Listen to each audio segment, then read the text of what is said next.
Chapter 1408. The temperature at the top of the mountain plummeted, and the ancient stone path was covered in white snow. Without the cover of the vegetation, the heavenly temple at the top of the mountain looked especially majestic.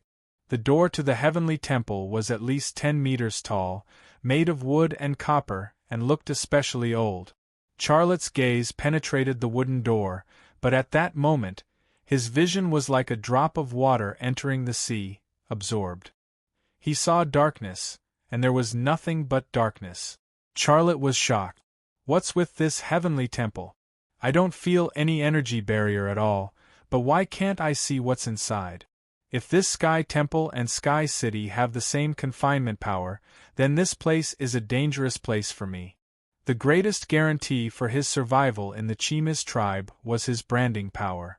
If the sky temple in front of him was a forbidden area for branding power, then this place would be a slap in the face to him, and a very dangerous place. Not going in seemed to be the wisest choice. He could imagine that the spirit or that contained information about the stone hunting plan, or even the fragment of the world box, was in this heavenly temple in front of him. His desire to go in and take a look was still strong. How can you catch a tiger cub without entering the tiger's den? Mr. Xia, take off your weapon, Uriah said. This is our sacred land. No one is allowed to bring weapons in. Charlotte nodded, then took off his weapon and handed it to Uriah. One was an energy pistol from the Blue Moon people, one was a stiletto made from a Tai Shah's leg bone, and one was an alloy sword. Uriah laughed coldly. You sure have a lot of weapons. Charlotte said, Is this considered a lot? I haven't brought my bow. I'm best at archery. I can kill a Tai Shah with one arrow. Even a blue dragon can't stop my bow. Uriah snorted. He obviously thought that Charlotte was bragging. Serene said, Mr. Xia, I hope you can use your bow to kill that blue titan. Charlotte's face revealed a simple and honest smile. Captain Serene, leave it to me. I will definitely kill that blue tank and become a respected warrior like you. Well said. Come with me. Serene pushed open the huge bronze and wood door.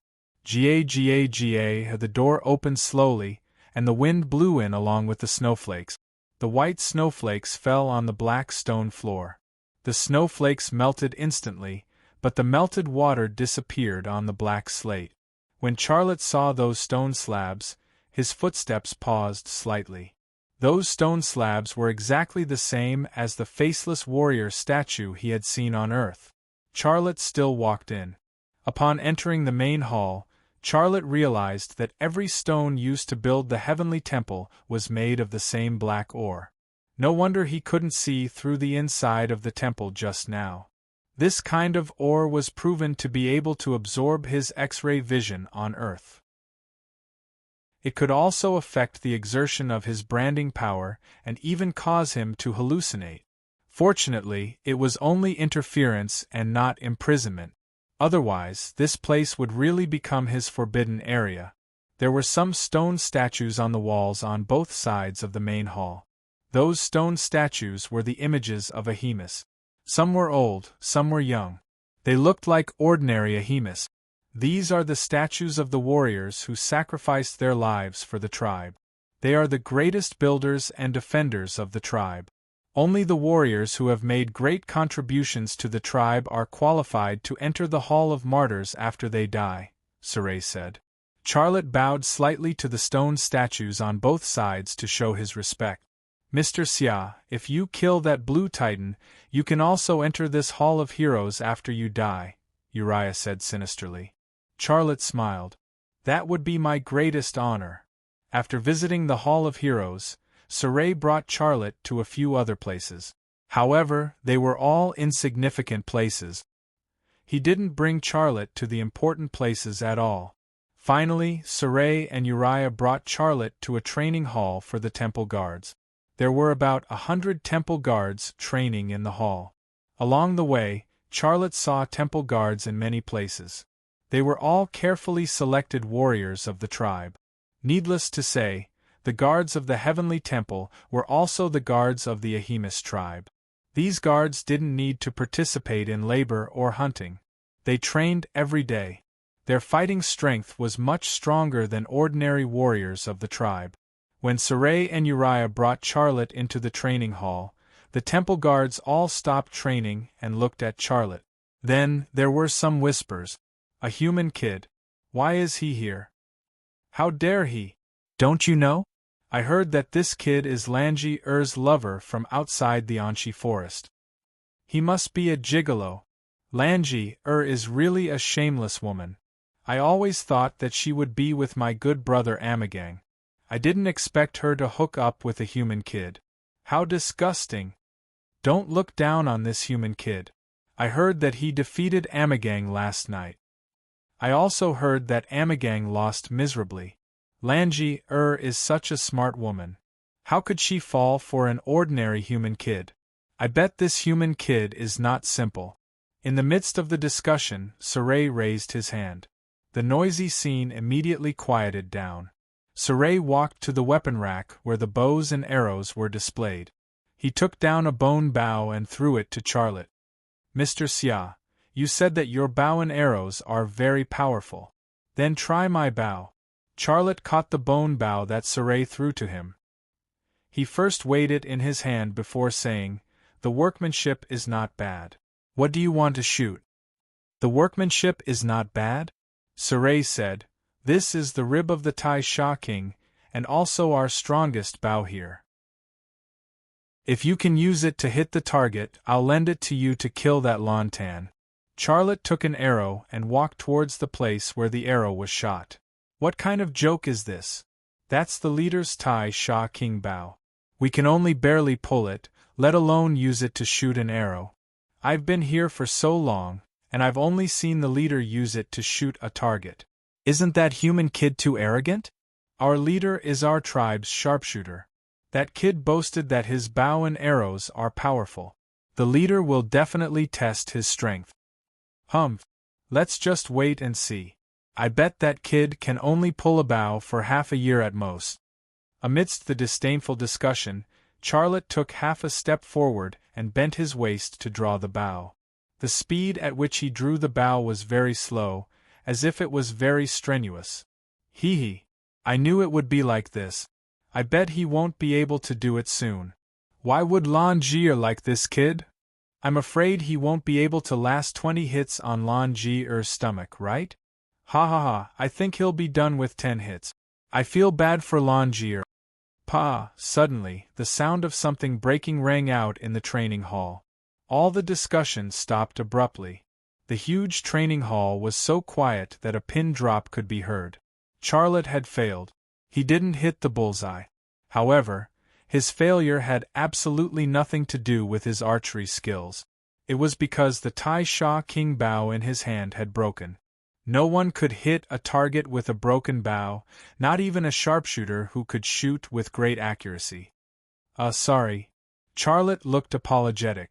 Leader Sarai, I'm really sorry. I used too much strength and accidentally broke your bow. When I go back, I'll get my father-in-law to make a bow for you as compensation. Sarai then regained his senses. There's no need. I don't plan on using it anyway because it already has a crack. He was actually very distressed, and there were no cracks on the bow. If he didn't say that, what else could he say? Charlotte heaved a sigh of relief. If that's the case, that's great. You guys know that my father-in-law is a money grubber. If he knows that I broke your bow and still have to compensate you, he'll definitely reprimand me. The training hall was instantly filled with laughter. To them, this human kid in front of them wasn't a scary guy. In fact, he was a funny guy who was innocent and cute. While the temple guards were laughing, Charlotte was also secretly laughing in his heart. He had made himself a fool, so how could these people be on guard against him? Ouch! Charlotte suddenly held his stomach. My stomach hurts. It's all because that silly girl Lan Jie didn't roast the meat for me. I need to go to the toilet. Can someone tell me where the toilet is? Ouch, ouch. Ha ha ha. Human brat, can't you just shit it in your pants? Said one of the temple guards with a chuckle. Charlotte revealed a pained expression. If that's the case, that silly girl Lanji definitely won't let me sleep with her. Did anyone tell me? If no one told me, I'll go look for it myself. Human kid, it's on your right. Walk right out of the door. You'll see the toilet in about 200 steps. But can you hold on until you get there? Ha ha ha! Amidst the roars of laughter, Xia Lei clutched his stomach and ran in the direction the temple guard had pointed. Uriah stared at Charlotte's back. There was a trace of disdain in his eyes, but more of it was suspicion. Serene laughed. This guy is simply the ideal cannon fodder. Let him kill that blue tank. When he and that blue tank are both injured, we'll appear and kill him and that blue tank. Uriah said, I hope your plan succeeds. I don't know why, but I feel that this guy is very strange. I can't see through him. Serene said disdainfully, he's just a silly kid. What can you see through him? Ah. Uriah snorted coldly, but he didn't argue with Serene anymore. Serene said, Counselor Uriah, what are you still doing here? Go to the council and tell those high and mighty counselors to approve my action. I need to move as soon as possible. You'll get what you want. Uriah left this sentence and turned to leave. Outside the training hall, Charlotte had already deviated from the route to the toilet. Although it was his first time here, Lan Jie and Old Man Lan Mu had already provided him with no less than 20 maps of this temple. Not to mention the temple at the center of the temple that stored the spirit ores. He knew exactly how many toilets there were in the temple and where they were located. After passing through a corridor, the temple at the center of the temple that stored the spirit ores entered Charlotte's sight. However, this was the end of his adventurous behavior. Around the mountain, there was a temple guard every 10 steps. Not only were the temple guards equipped with the special cold weapons of the Archimedes tribe, but they were also equipped with the energy weapons of the Blue Moon people. The security was tight. If he forced his way closer, he would definitely be discovered. He didn't know the situation inside the temple at the center, and there was already a magnetic field that interfered with his branding power. If he rashly used the branding power to control the brains of the temple guards, he didn't have 100% chance of success, and he couldn't bear the consequences of failure. After weighing the pros and cons, he finally gave up on the tempting idea of entering the temple to take a look or even steal the spirit ores. However, Charlotte wasn't willing to do nothing. After hesitating for a while, Charlotte activated his X-ray vision and directed his gaze straight to the door of the temple at the center. Boom! His X-ray vision instantly penetrated the bronze door, and in that instant, he felt like he had fallen into a bottomless abyss. There was no light, no sound, only continuous falling. The temple at the center was like a quagmire, and he was the unlucky guy who accidentally fell into the quagmire. He didn't see the spirit ores, and he didn't even see the situation inside the temple at the center. However, when he wanted to end it, he couldn't get out of the endless darkness. He was trapped just like that. Strange. Chapter 1409. A light appeared in the darkness and then the world suddenly lit up. Facing the light, Charlotte saw a lush green mountain top and a tree nearby. A bird was chirping on the branch. The chirping was crisp and sweet, bringing a sense of natural intimacy and tranquility. Hubby, you're awake. You lazy bum, only waking up when the sun is shining on your butt. A woman's voice came from behind him. The scenery swayed and a gentle and beautiful face entered Charlotte's line of sight. It was Liang Xiao, one of his beloved wives. She had a charming smile on her face and her figure was not out of shape at all. She was still as sexy and attractive as ever. Behind her was a door. Through that door, one could see the corner of Ping and Residence and the office building of Rema Group. A red flag was fluttering on the roof of the building, bringing with it the power to go up. Charlotte felt that something was wrong, but he could not see any flaws. Liang Xiao walked over and suddenly pressed down on him. Then she used her hand to grab his ear and pretended to twist it. She coquettishly said, You were supposed to sleep with me last night, why did you run over to Yu Yan's place? Her chest was soft against his chest, her breath was on his face, and her signature long legs were wrapped around his waist. Everything felt so real, so comfortable. I felt like I had a dream and went to another world, and I can't come back. Without waiting for him to finish speaking, she suddenly held his mouth. In the next second, her lilac tongue pried open his teeth and tangled with his tongue. Her kissing technique was still so skilled. In just a few breaths, she had already ignited his flame. He turned over and pressed her under his body. He impatiently pulled down her jeans, but he could not untie her belt no matter how hard he tried. What are you guys doing so early in the morning? Don't you have any shame? Tang Yuyan suddenly walked out of the bathroom. She was wrapped in a bath towel, revealing a large patch of her snow-white skin. Her body was curvy and sexy. Charlotte smiled and said, "Come here, let's sleep again." "Sleep your head, I still have to go to school." Tang Yuyan said. "Our children are all in school?" Charlotte was stunned on the spot. "Kindergarten. Our children are so smart. They must be sent to preschool early," Tang Yuyan said. At this moment, a few other women walked in. Long Bing, Fan Fan, Jiang Rui, and Shintu Tianyin. They hadn't changed at all. They were still as sexy and charming as ever. He looked at them, and his heart was filled with endless love and affection. The corners of his eyes couldn't help but moisten, and tears were about to fall. Long Bing walked over with a smile and slapped his butt. "You're so useless. You can't even take off Xiao's pants. Let me help you."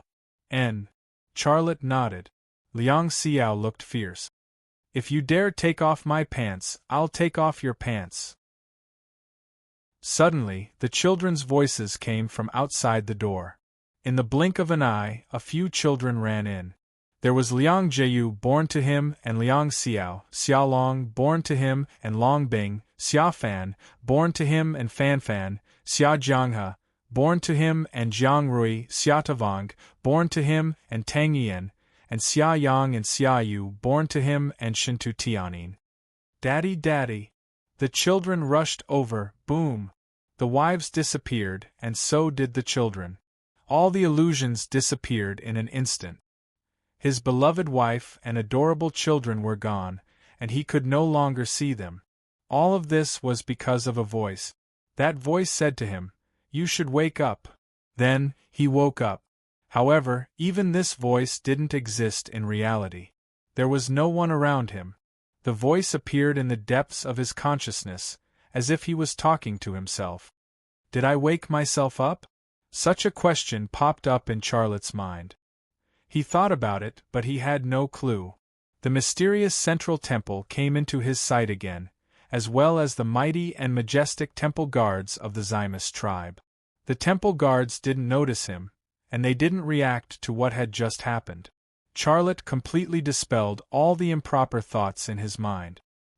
He turned around and left without hesitation. That piece of spiritual ore was very important to the Zymus people. It was not only their spiritual sustenance, but also the continuation of the stone hunting plan.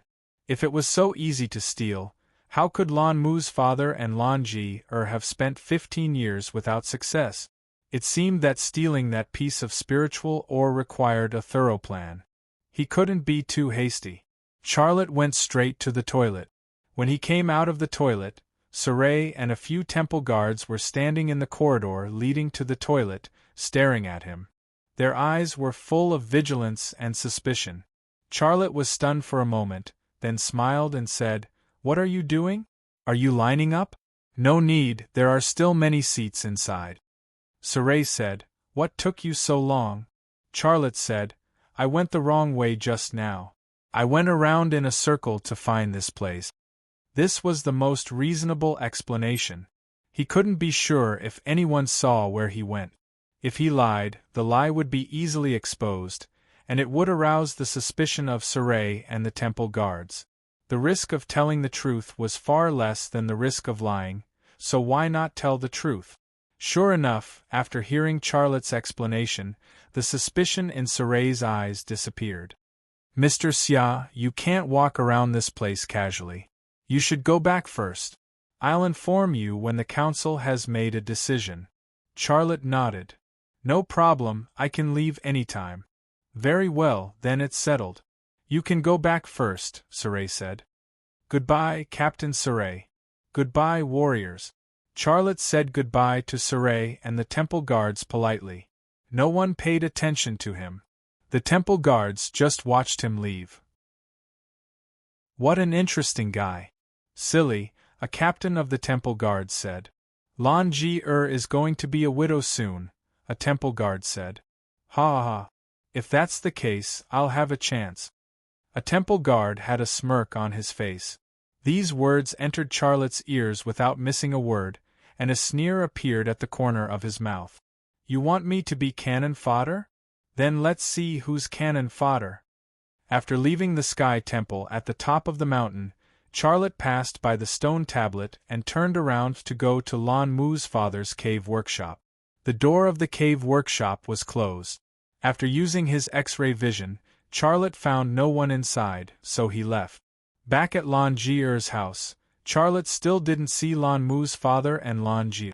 Charlotte felt strange. Didn't they say they were going to prepare for the operation? Where did those two guys run off to? Did they run away because they were worried that their identity would be exposed? That's unlikely. Lan Mu's father and Lan Ji-er's goal is that spirit ore. The father and daughter have been lurking here for 15 years. They won't give up just like that. After staying in Lan Ji-er's room for a while, Charlotte left Lan Ji-er's treehouse and went to Polisai's treehouse. He wanted to ask Polisai about Lan Mu's father and Lan Ji. Besides, he was a little worried about her and wanted to see her. The doors and windows of Polisai's treehouse were closed, but there were rustling sounds coming from the house. Obviously, someone was inside. Charlotte reached out and knocked on the door. Ms. Polisai, are you at home? Polisai's voice came from the treehouse. No. I'm here. What's the matter? She recognized Charlotte's voice. There was a sobbing tone in her voice. When Charlotte left the Sky Temple on the mountainside, Uriah told her to go to the council to receive her punishment. Her current reaction was obviously related to that. Charlotte was even more worried. He couldn't help but awaken his X-ray vision. His vision entered Polisai's treehouse without any resistance. He was stunned when he saw her, and a ball of anger rose in his heart. Polisai was bare-chested, and her blue and black striped back was full of whipping scars. The person who had whipped her was extremely ruthless. Every whip mark was lacerated, and it was a shocking sight. She was holding a steaming towel in her hand. The towel and a water basin next to it were filled with blue blood. She was sitting with her side facing the door. The two Mt. Lan Everest towered out from her chest. They were majestic in size and weight, but they didn't feel like they were falling at all. They were still firm, giving people a stunning sense of beauty and temptation.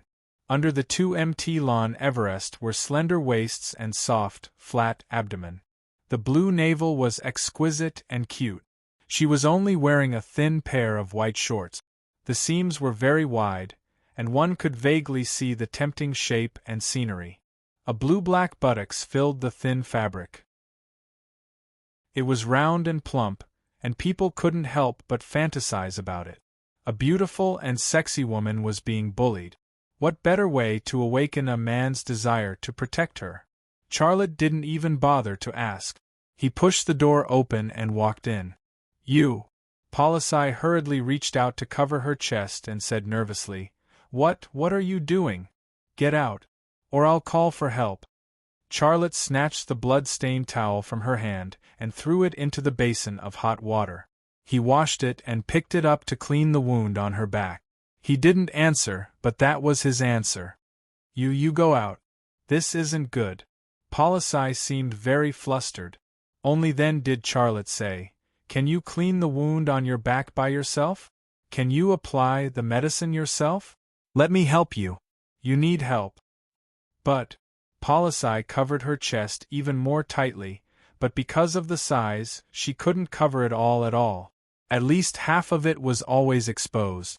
Charlotte cleaned her wound and said, "We humans have a saying, sick people don't hide from doctors.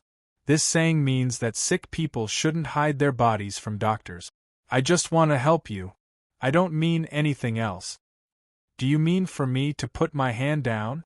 "I don't mean that. I mean..." Charlotte didn't know how to explain, so he changed the topic. "Who hit you?" "The council's executioner," Polissai said. "Why did he hit you?" Charlotte couldn't help but curse. "Damn, he's really ruthless. I'm a widow. I can't be intimate with other men, let alone a human, so they punished me." Polissai bit her lower lip. Her blue lips and white teeth were a very sexy color combination. "You have such a rule here?" Charlotte asked casually, but his eyes moved to the elastic band of her shorts. A whip mark extended from her waist to her buttock. Some blue blood seeped out of the fabric and stuck her skin to the fabric. Should he treat this wound? Chapter 14:10. Pain and Sadness. Polissai finally couldn't hold back her tears. When 2 tears rolled down from her blue eyes, she cried out involuntarily. It was the kind of crying that suppressed her voice, sobbing and sniffling. It was a pitiful sight. Her cries amplified the anger in Charlotte's heart. "Tell me, who hit you? What are you doing?" Sob, sob. Before she could finish her sentence, Polissai sobbed again.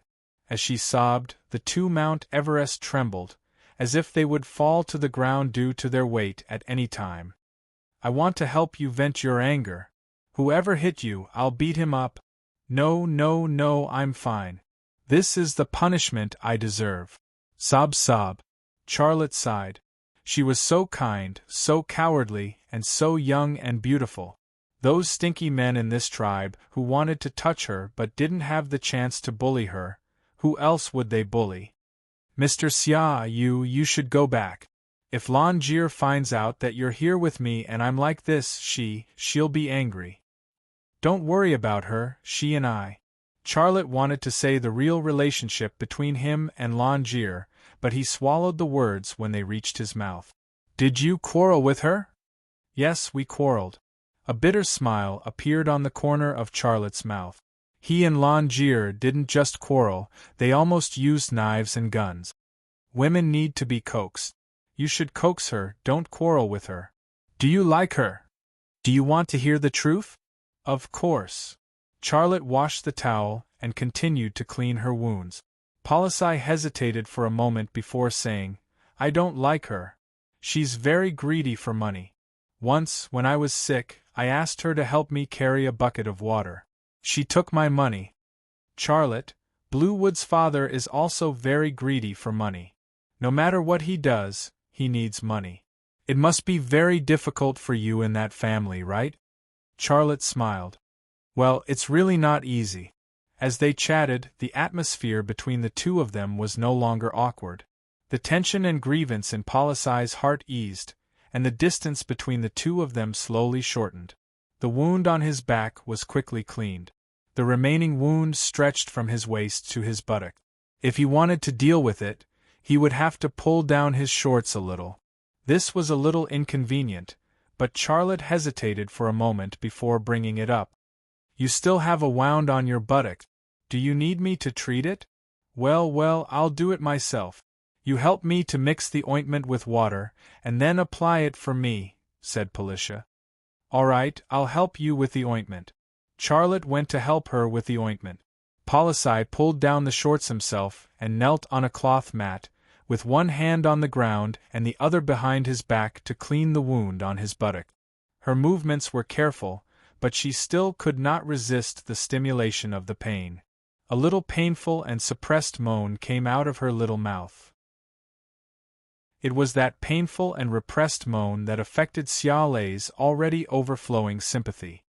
He could not help but turn around to take a look, but it was that one look that made him suddenly stunned.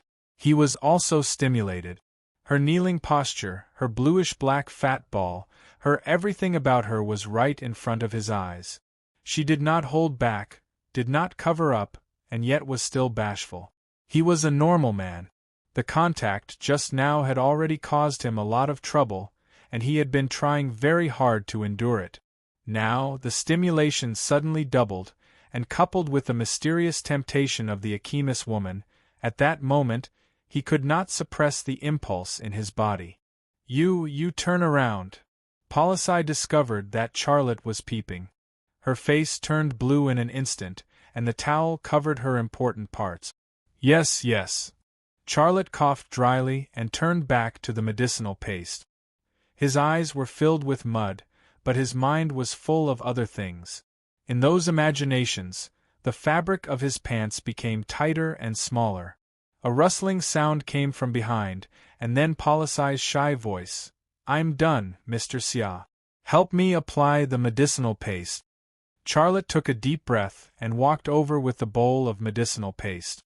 Ouch! As soon as Charlotte's finger, which was dipped in the medicinal paste, fell on the first wound, Policy could not help but cry out in pain. "Does it hurt a lot?" "Bear with it, just bear with it." Charlotte comforted her. Policy bit her cherry lips and nodded. "You do it." Charlotte continued to apply the medicine on her. His movements were extremely gentle and meticulous. While he was trying his best to reduce Policy's pain, he secretly thought to himself, Lan Ji's body has the ability to quickly heal itself, but Policy obviously doesn't. Otherwise, why would she prepare the herbal paste? Lan Ji's rapid self-healing ability must have originated from her ancient bloodline. That ancient bloodline also gave her immunity to the power of the brand. That ancient royal family was really mysterious. The Akhimis Empire had gained the ability to colonize extraterrestrial planets more than 3,000 years ago. However, the Earth 3,000 years ago was still a slave society. The most advanced production tools were bronzewares, and most of them were even stonewares. How could such a powerful civilization be destroyed? What happened? Endless imagination, and he could not help but sigh. "Mr. Xia, you might as well treat that wound as well." Policy's voice was like a mosquito's, so soft that it could not be any softer. The blue blush on her cheeks did not fade. It was still so blue, like the color of the sea. Charlotte did not think at all and blurted out, "Okay." The blood-stained cloth was pulled down, and the blue and black ball was exposed to Charlotte's sight. His hand that was applying the medicine was trembling. "You like me, don't you?" At a very critical moment, Policy suddenly said such a sentence. "Huh!" Charlotte was stunned, and his hand that was applying the medicine also stopped. Policy suddenly turned to look at Charlotte with tears in her eyes. "You like me, otherwise you wouldn't be so good to me, right? After my man died, they avoided me like the plague. The people who used to respect me also began to insult and bully me, but you are very good to me. I have never met a man as gentle as you." Charlotte's head was buzzing, and his mind was also a mess. Did he like her? He actually did not know at all, and he did not even think about this question. The first time he got close to her was because he heard her singing and wanted to get some useful information from her. The second time he came into contact with her was a chance encounter at the Temple of the Sky. This was the third time. He sympathized with her, and he helped her apply the medicine. His body was indeed very impulsive because of some sensory stimuli, but this did not mean that he had the kind of feelings for her between a man and a woman. However, he had to admit that she was very tempting and attractive, and he also had a good impression of her. "If you like me, take me away from here." Policy suddenly grabbed Charlotte's hand. "This place makes me sad. If I stay here, I will die. I don't want to stay here anymore. Will you take me away from here?" She asked Charlotte to help her apply the medicine in that place, which was actually a clear statement. When she made this decision, she had already prepared these words in her heart. Charlotte felt that it was too sudden, and he did not know how to answer her. Policy's expression suddenly darkened. "So you are also a man who wants to take advantage of me. Go away. I don't need your help. Let's not meet again in the future. Charlotte smiled bitterly. Policy interrupted him. You made the right choice. I am a widow, a woman who is like a plague. My husband, Gaia, is a respected man. They blame me for his death, so they exclude me and torture me. But is that my fault? I told them that it was Amma who killed Gaia, but no one was willing to believe me. I don't have any nostalgia for this place anymore. I want to escape from here. Even if I fail and get burned to death by those fellows from the council, I'm not afraid. Her body was covered in scars, but her eyes were so determined. Charlotte grabbed her hand. Believe me, I'm not the kind of man who wants to take advantage of you. If you want to leave here, I will help you. In a few days, they will ask me to kill a Lantan. I will say that I need a helper, and I will take you away from here. Kill Lantan? No. If you don't go, it's because they want you dead. She said that they didn't want to meet again, but when she heard that Charlotte was going to kill Lantan, she immediately became nervous and worried for him. Charlotte smiled. I'm not the kind of man who will die so easily. Why are you helping me like this? She looked straight at Charlotte, her eyes filled with anticipation, as if waiting for Charlotte to say the words she wanted to hear. Xia Lei thought to himself, I'll give this poor woman some hope. If I don't even have a reason, I'm afraid she won't accept my help. It's too dangerous for her to act alone. Thinking of this, a smile appeared on his face. I'll answer the question you asked just now. I like you. Like you. It was just one sentence. It said a lot of meat and it wouldn't kill anyone. To him, this was just a simple sentence, but to the pitiful woman in front of him who had been tormented by fate, it was very important. Because this would make her feel that he wasn't trying to take advantage of her by getting close to her and helping her, but that he really liked her. Her heart had already turned into a desert, and Charlotte's appearance, Charlotte's words, were a clear river. I knew it. Policy moaned, turned around, and threw herself into Charlotte's arms. Charlotte sighed in his heart. In this new world, he swore to manage his personal emotional problems. He could no longer be as flirtatious and promiscuous as he was on Earth. But he was the shining lamp. How could he avoid those moths flying to him? Wait for me, Policy said in Charlotte's ear. Charlotte was slightly stunned. What? Policy's eyes were tender and alluring. She gently bit Charlotte's shoulder. What do you think? Charlotte was speechless. We have to be careful. We can't let Lanji find out. You can only come when she is not at home. When she is, we don't even say hello, remember? Policy said. Charlotte did not know whether to laugh or cry. How did pure friendship develop into a secret love? Just then, footsteps suddenly came from below the treehouse. Charlotte looked down and suddenly said, It's Armagang and the hunting team. Put on your clothes. Policy suddenly became nervous. She did not think about how Charlotte knew it was Armagang. She hurriedly got up and went to the wardrobe to get some clothes to put on. Her previous clothes had been torn by the whip, and she could no longer wear them.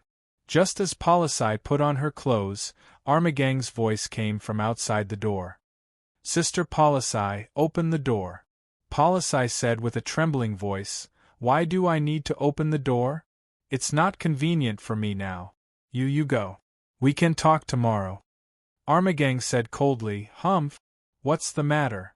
I'm here for my brother Gaia's honor. My people saw him enter your house, and he hasn't come out yet. What do you think I'm here for?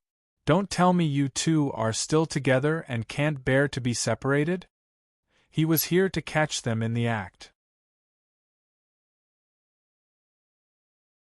Chapter 14:11.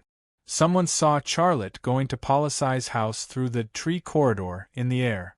It was normal, because it was on the street of the tribe, and there were so many people coming and going that he could not avoid everyone's sight. But the person who came to find him was Armagang, which was not normal. Armagang liked Lanjir, and he wanted to get rid of Policy, who knew his secret. To him, Charlotte was an enemy that he wanted to kill.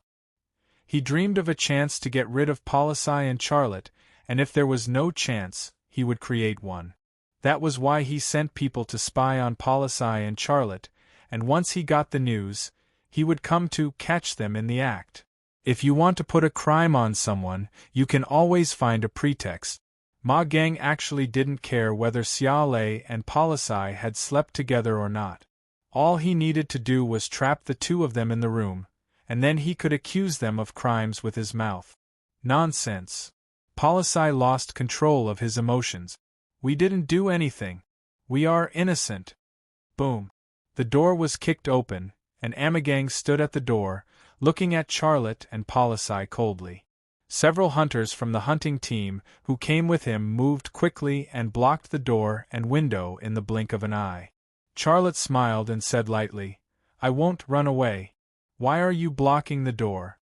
Amagang raised his left arm and pointed at Charlotte's nose. He said coldly, "How can you still smile? Do you know what you and this bitch will face?" Charlotte looked at his bandaged right hand. "It's well bandaged. Does it still hurt? Be careful. Don't ruin your left hand too." It would have been better if Xia Lei hadn't raised his right hand, but the moment he did, Armagang couldn't help but roar. He raised his left hand and slapped Xia Lei's face. A hunter hurriedly held Amagang in his arms.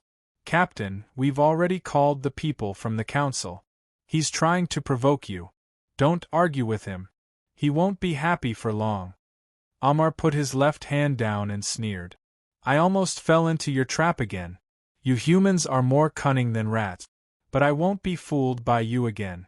You and Polisai had an affair, so you'll be sent to the council for trial, and then burned to death in the Sky Square in front of everyone." "Which eye of yours saw us having an affair?" Polisai asked angrily. Amma pointed at his left eye, and then at his right eye. "I saw it with both eyes, and so did everyone in the hunting group. Yes, we all saw it." Hunter, who tried to dissuade Magong from making a move, gloated. "We saw you doing that on the bed. We're all witnesses." The hunter, who was guarding the window, said, "I even heard you insulting Brother Gaia.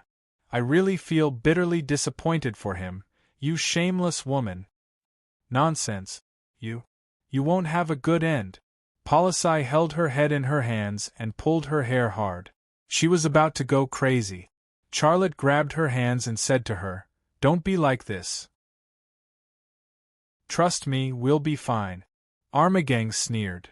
"You still want to lie to me at this time? It's not enough that you lied to Longier, and now you're lying to Brother Gaia's woman. Do you really think this is your territory? You're from the Ahimus tribe and you'll die here." Charlotte looked at Amma. There was no anger or fear on his face, only coldness. "If you're smart enough, you'll kneel down and apologize to Polisai and Gaia. If you do that, I'll consider letting you live." Amma was stunned for a moment, then laughed. "What did you say? You want me to kneel down and apologize to this bitch? Apologize to Gaia? You'll consider letting me live? Ha ha. You're crazy. Ha ha ha." The hunters in the other hunting groups also laughed out loud. Charlotte's expression was still so calm.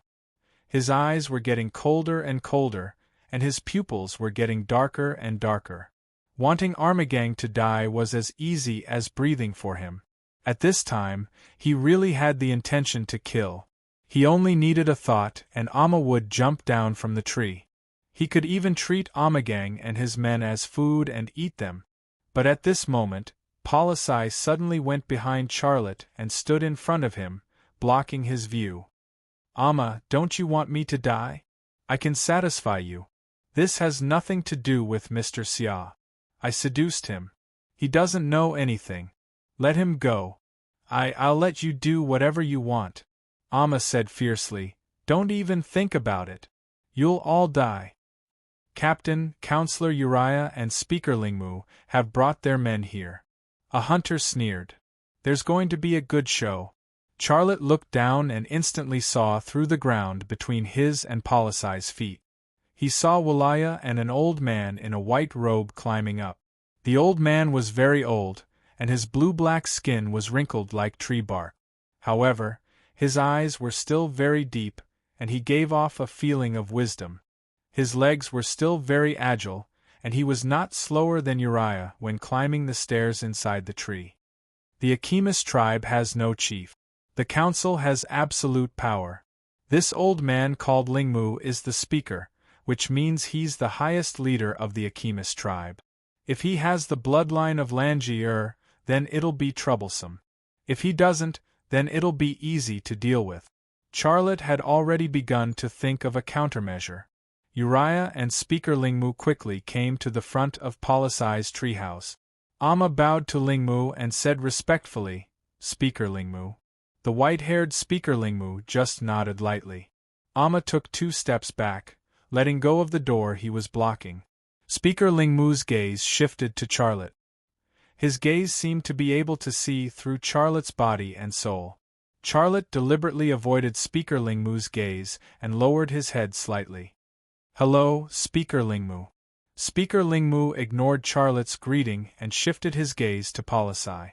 Polisai's body could not help but shiver. He could not hide the fear that came from the bottom of his heart. "Charlotte." Uriah did not even use the most basic form of greeting and directly called Charlotte by his name.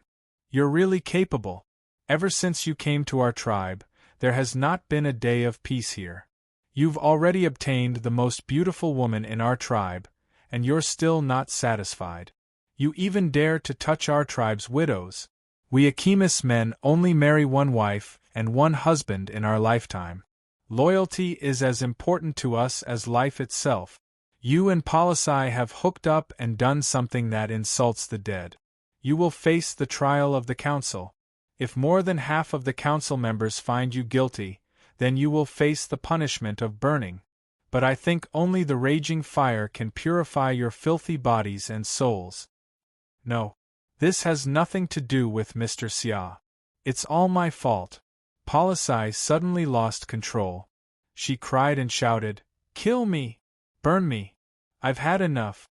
But Mr. Xia should not be punished in any way, because he did nothing wrong. You received the whipping at the council. He was the one who treated the wound on your back, right?" Speaker Lingmu finally spoke. His voice was like the sound of the wind blowing through an ice valley, cold and merciless. "We." Polisai suddenly roared, "I treated it myself." Uriah suddenly waved his hand. A slap landed on Polisai's cheek. Slap. Uriah's slap was extremely ruthless.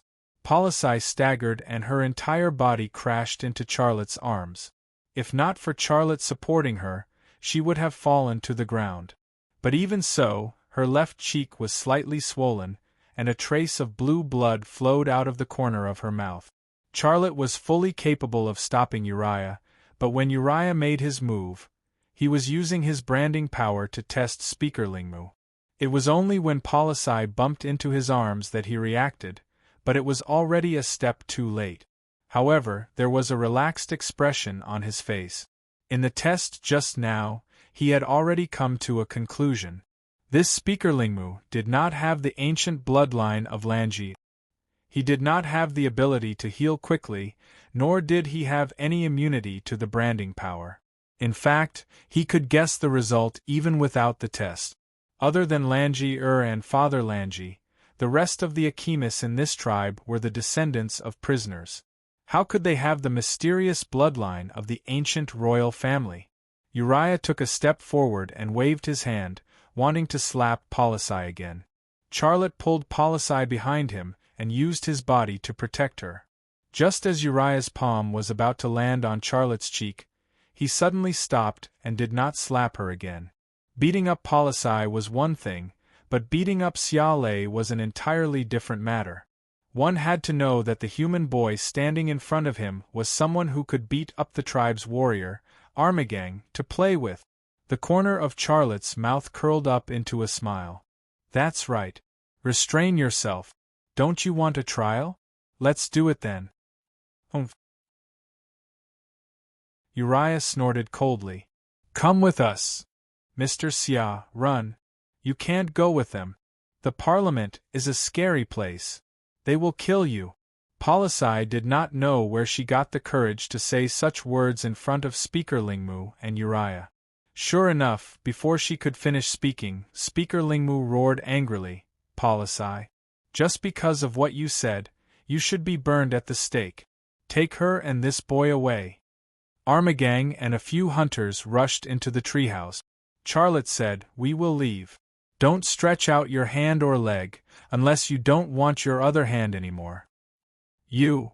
Armagang did not expect Charlotte to dare threaten him at this time, but under Charlotte's calm but murderous stare, he did not have the courage to reach out and capture Charlotte or Policy. The hunters pulled Policy's hand and walked out. Uriah and Armagang, who were blocking the door, could not help but step aside, not daring to block their way. Why didn't you run away? Policy cried. Charlotte did not explain. If it were not for the spirit stone, he might have taken her and run away, because controlling these people was not a difficult task for him. But he had not gotten the spirit stone yet. How could he bear to run away? Do you regret it? Policy's tears flowed even more quickly. Charlotte smiled and reached out to wipe away the tears at the corner of her eyes. No. I don't regret it either. I just regret that I did not meet you earlier. Her voice was very soft. Charlotte gently held her hand. Let's go. We can talk later. Policy's tears flowed again. You don't know about the Parliament. We have no future. Chapter 14:12. In the ancient stone hall, Charlotte and Policy stood on the circular floor. Around them were seats for counselors, rock tables and rock chairs, forming a ring around them. This place was like the Colosseum of ancient Rome, and Xia Lei and Policy were gladiators trapped in the Colosseum, ready to fight. There were dozens of counselors present, all of them wearing white robes. White was the symbol of purity and light. But from Charlotte's point of view, even if these counselors dyed their skin white, they were definitely not good people. The trial was very simple. Once Amar and the hunters stated the crime of Charlotte and Policy's affair, the trial against Charlotte and Policy began. Sitting in the chairman's seat, Chairman Lingmu said, Charlotte, Policy, with so many witnesses and evidence in front of you, what else do you have to say? They're talking nonsense. Policy's eyes were filled with tears. Mr. Xia only helped me heal my wounds, we didn't do anything. Shut up. Uriah scolded. Do you think we're idiots? I think we should cut off your tongue before we burn you. Policy seemed like he wanted to say something, but he shut his mouth tightly. She knew this place, and she knew these people. Even if she explained 10,000 times, it would be useless. These people would not listen to her, much less believe her. Charlotte said, All right, it seems like you think I'm guilty. But I have a suggestion. Didn't you run into some trouble? A blue titan cut off your path to the center of the forest of rest. I'm willing to kill it for you to make up for what you think I've done. What do you think? Kill Blue Titan? Who do you think you are? Amar sneered. You're too full of yourself. Charlotte shrugged. Warrior Amar, if you think I'm not strong enough, you can come out and fight me. I'll prove my strength to you. You! Amar's face was blue with anger, but facing such a public challenge, he did not dare to accept it. Chairman Lingmu and the other counselors whispered to each other. Walaya's face darkened. Charlotte had long since captured the secret in his heart. Saray had asked him to report about killing Lan Tan, but he did not say anything. Uriah's choice was to cooperate with Armagang and get rid of him and Policy in the fastest way possible.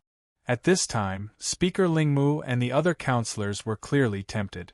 They were discussing the feasibility of this matter. Of course, Uriah wasn't happy. Speaker Lingmu and the other counselors quickly ended their discussion. He said, We don't believe you can kill that Blue Titan, and we can't break our traditions and rules that have lasted for thousands of years for you.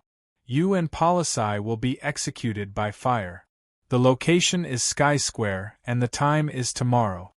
Policy's legs gave way, and he slumped to the ground.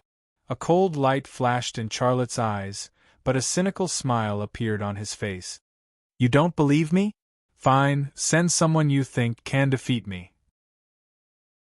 If your strongest warrior can't even beat me, how are you going to kill that blue titan?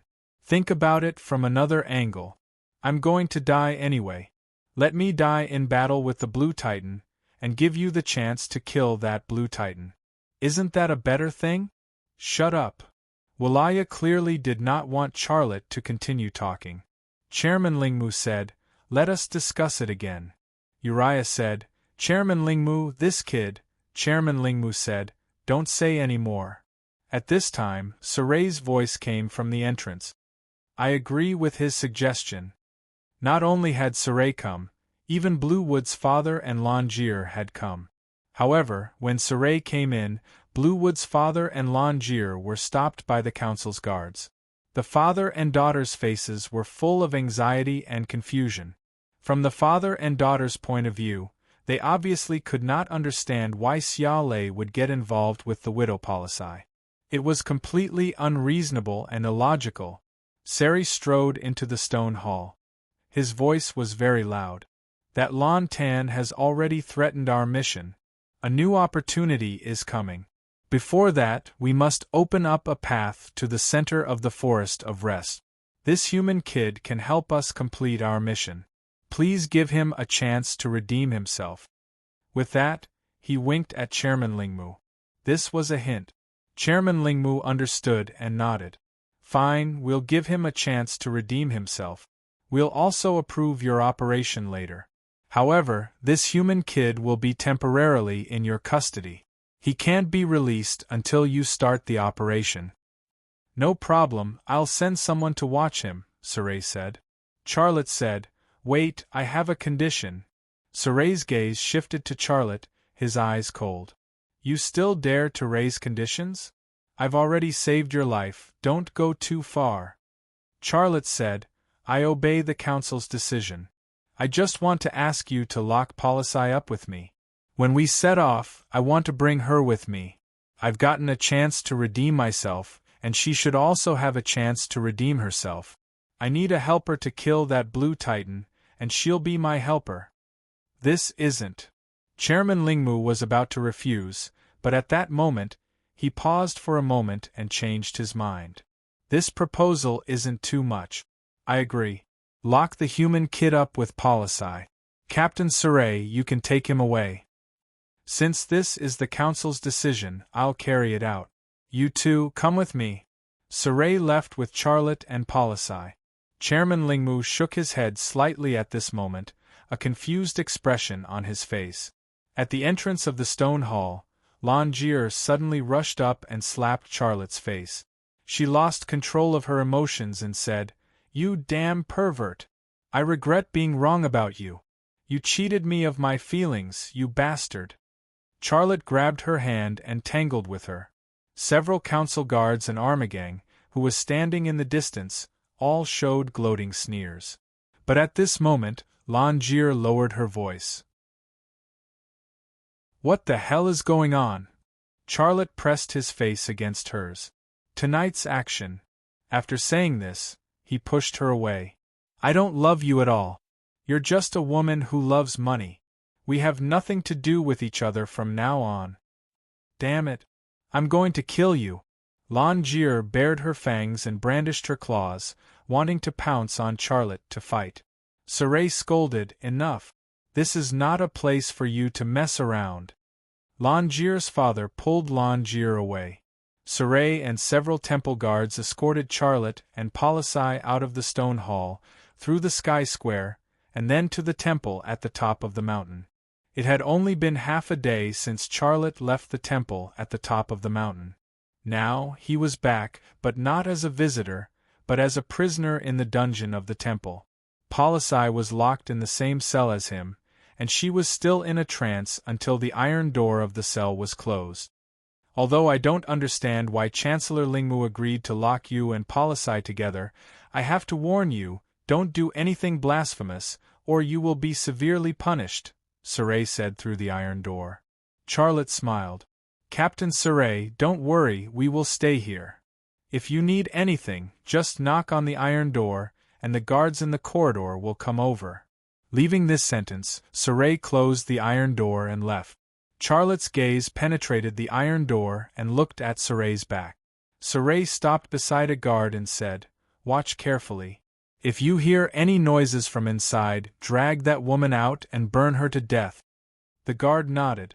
"Understood, Captain." Serene left the corridor, and Charlotte withdrew his gaze. But before he could turn around, a warm body was already pressed against his back. Policye's 2MT Everest were pressed tightly against his back, squashing their shape. Her hands also went around his waist and hugged him tightly. She was very forceful, as if she wanted to stuff his whole body into her body. Charlotte did not push her away, but just stood there quietly. She desperately needed a sense of security, and he gave her a sense of security. The two of them stood like this, and after a long time, Policye let go of Charlotte and went around to the front of him. She reached out and stroked the cheek that had been slapped by Longier and asked softly, "Does it hurt?" Charlotte smiled. "It doesn't hurt anymore." Policye burrowed into Charlotte's arms again. Charlotte gently stroked her hair. "Don't worry and don't be afraid. I said I would take you out of here, and I will definitely take you out of here." "Why didn't you show up earlier?" Policye choked with sobs. "If you had shown up earlier, I would have given you my most precious things." "Now fool, don't talk about that." "Go and rest," Charlotte said. "Okay." Policye responded meekly, then left Charlotte's arms and walked towards a pile of weeds in the corner of the cell. The pile of weeds was the bed of the cell. There was also a toilet in the cell. It was made of wood and had no cover. Apart from a pile of weeds and a toilet, there was nothing else in the cell. The walls were made of thick rocks, and some of the rocks were blue. Under the illumination of the oil lamp, they released a faint blue light, giving off the feeling of an ambient light. Charlotte's brain entered extraordinary mode and began to work at an incredible speed. Amar had just led a team to catch an adulterer, and this was a situation he did not expect. However, a turning point often appeared along with a crisis. He was now in deep trouble. It seemed like a bad situation, but in this bad situation, a turning point had appeared, because this was the best opportunity to steal that piece of spirit ore. In his brain, all the maps he had seen about the temple on the top of the mountain, as well as the places he had walked, appeared in his brain and were drawn into a holographic map. In almost a second, his brain calculated a result based on all the information he had. The cell he and Policye were in was located on the right side of the central temple, and the straight-line distance from the ground was no more than 200 meters. After his brain gave this result, the simulation began again. There were all kinds of possibilities in his brain, and the steps and risk factors of each possibility appeared in his mind with incomparable clarity and accuracy. The simulated action carried out by his brain was even accurate to the point of how to take each step. However, a simulation was a simulation, and changes were inevitable in real actions. Therefore, this kind of simulation was only a hypothetical action. He just wanted to find the most suitable and most successful plan from it. A plan gradually emerged in his brain and slowly took shape. A rustling sound suddenly came from behind him. Shoo shoo shoo. Chapter 14:13. Charlotte knew very well what that voice was. The voice seemed to be pulling at him, trying to pull him over. He tried very hard to resist that impulse, but his brain was no longer in an extraordinary state. The holographic map of the temple had also been replaced by a blue and black striped ball, mature and plump. It swayed back and forth, swaying back and forth, with a demonic rhythm that could not be erased. "I can't help it," Policye's voice said. "I'm sorry," Charlotte said awkwardly. "What's there to be sorry about? It's fine. Do as you please." Shoo shoo shoo. Charlotte closed his eyes, a bitter smile on his face. It was awkward, but the place was only so big, and there was only one toilet bowl. There was no way to avoid the awkwardness. The embarrassing voice disappeared, and the sound of Policye's footsteps moving and her but pressing into the weeds could be heard. Charlotte's heart was slightly relieved, and he opened his eyes. The iron door in front of him was still there. His gaze pierced through it, and the guard in the corridor was wiping his sword. The blade reflected the light of the oil lamp, and it flashed coldly, cold and sharp. A smile appeared at the corner of Charlotte's lips. The temple guard would be the starting point of his operation. He was now waiting for that time to come. Ouch! Policye suddenly cried out in pain. Charlotte hurriedly turned around. One glance, and 1 second later, his whole body froze. It was as if he had been enchanted with sex and temptation. There was not a single thread on Widow Achemus's body. All her beauty was exposed in front of him. Streaks of blue and black dotted her skin, high up, flat, everywhere. They made her seem very mysterious, full of the temptation of a woman from another race. Policye looked straight at Charlotte. Her eyes were brave and shy. Her clothes were on the weeds, silent and as quiet as it. Charlotte was stunned for a long time before he came back to his senses. He smiled bitterly. "What are you doing? Put your clothes on." "What are you waiting for?" said Policye. "Isn't that why you had them lock me up with you?" "I'm willing." "Charlotte." He used the power of branding to forcibly implant a mental command in Speaker Lingmu's brain, making Speaker Lingmu agree to lock Policye up with him. His purpose was just to prevent them from hurting her. If they were to lock her up separately, no matter if it was the guards of the Parliament or the temple, none of them would let her go. But now it seemed that Policye had obviously misunderstood his good intentions. "You gave up everything for me. Shouldn't I give up everything for you?" Policye's voice was filled with gratitude and tenderness. Charlotte hurriedly said, I'm just. Policye suddenly walked up to Charlotte with tears in his eyes. "We're going to die, and I don't want to leave any regrets before I die. Let me give you happiness. It's the only thing I can give you. If you don't want it, what reason do I have to live?" These were the saddest words of love that Charlotte had ever heard, and his heart softened. Policye took Charlotte's hand and led him into the weeds. He hesitated for a moment, but he did not refuse. His weakness had never changed. He was still not good at rejecting women. If he were good at it, he would not have so many wives and children in his home on earth. Policye stopped in the weeds, turned around, and burrowed into Charlotte's arms. Her gentle embrace made him freeze for a moment, and he did not know what to do. His mind was a mess, and his thoughts and emotions were a mess. "Are you worried about the mucous membranes of Achemus women? Don't you have that with Langier?" Charlotte nodded subconsciously. "That's really the reason." Policye's voice was very soft and soft. "Don't worry, I won't hurt you. You shouldn't be afraid of it because it will make you happy.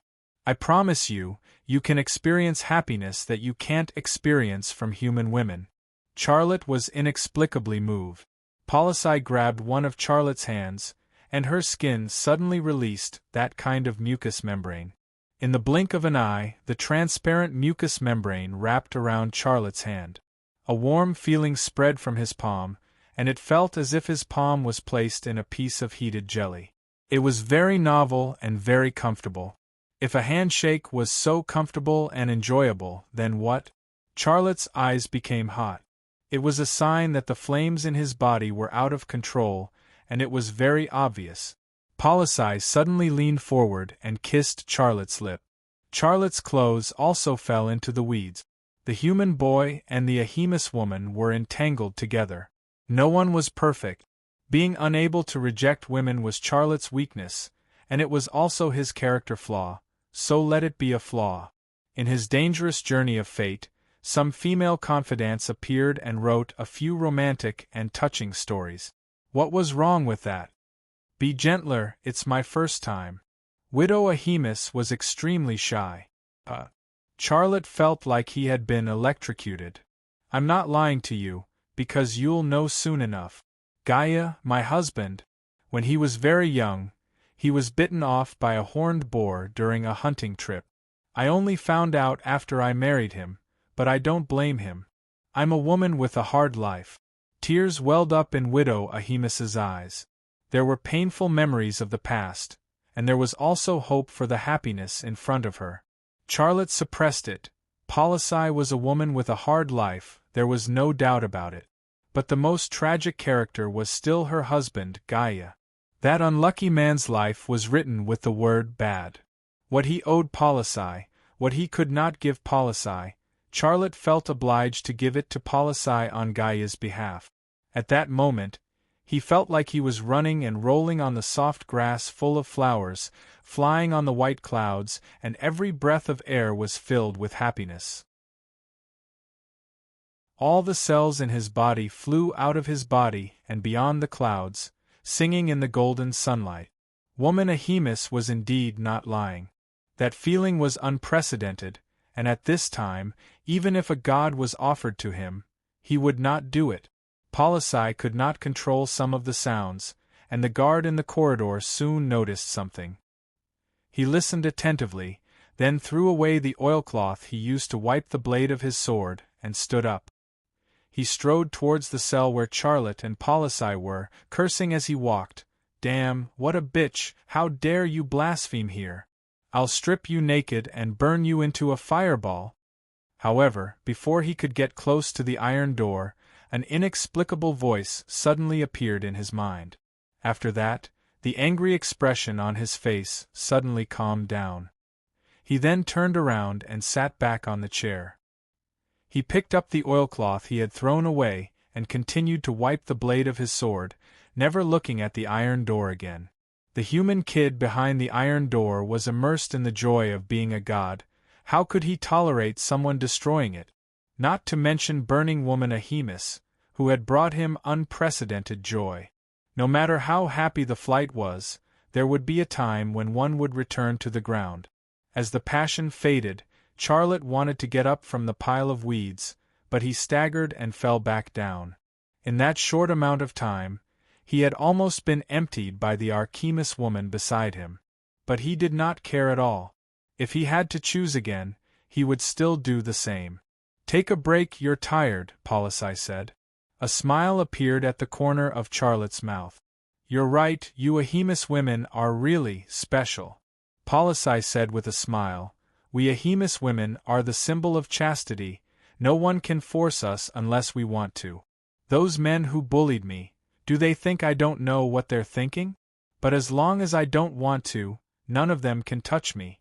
The more stubborn I am, the more I don't give in, the more they hate me." Charlotte hugged her and said gently, "It's all over, the hard times won't come again. Believe me, after you leave here, you'll have a new life."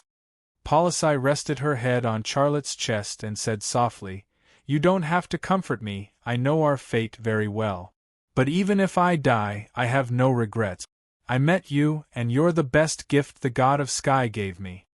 Until now, she still did not believe that Charlotte could bring her out of here alive. However, Charlotte did not explain anything further. He had always been the kind of person who said less but did more. He would not convince Policy that he would bring her out of here alive, he just needed to do it. "My man, do you know you're also special?" Policy did not seem to want to linger too long on the serious topic of life and death, so she changed the subject. "What are you referring to? What did you just do?" "Well, hee. What I said is true, we Ahimis women are the most special women in this world. Even the men of Archimedes can't hold out for long.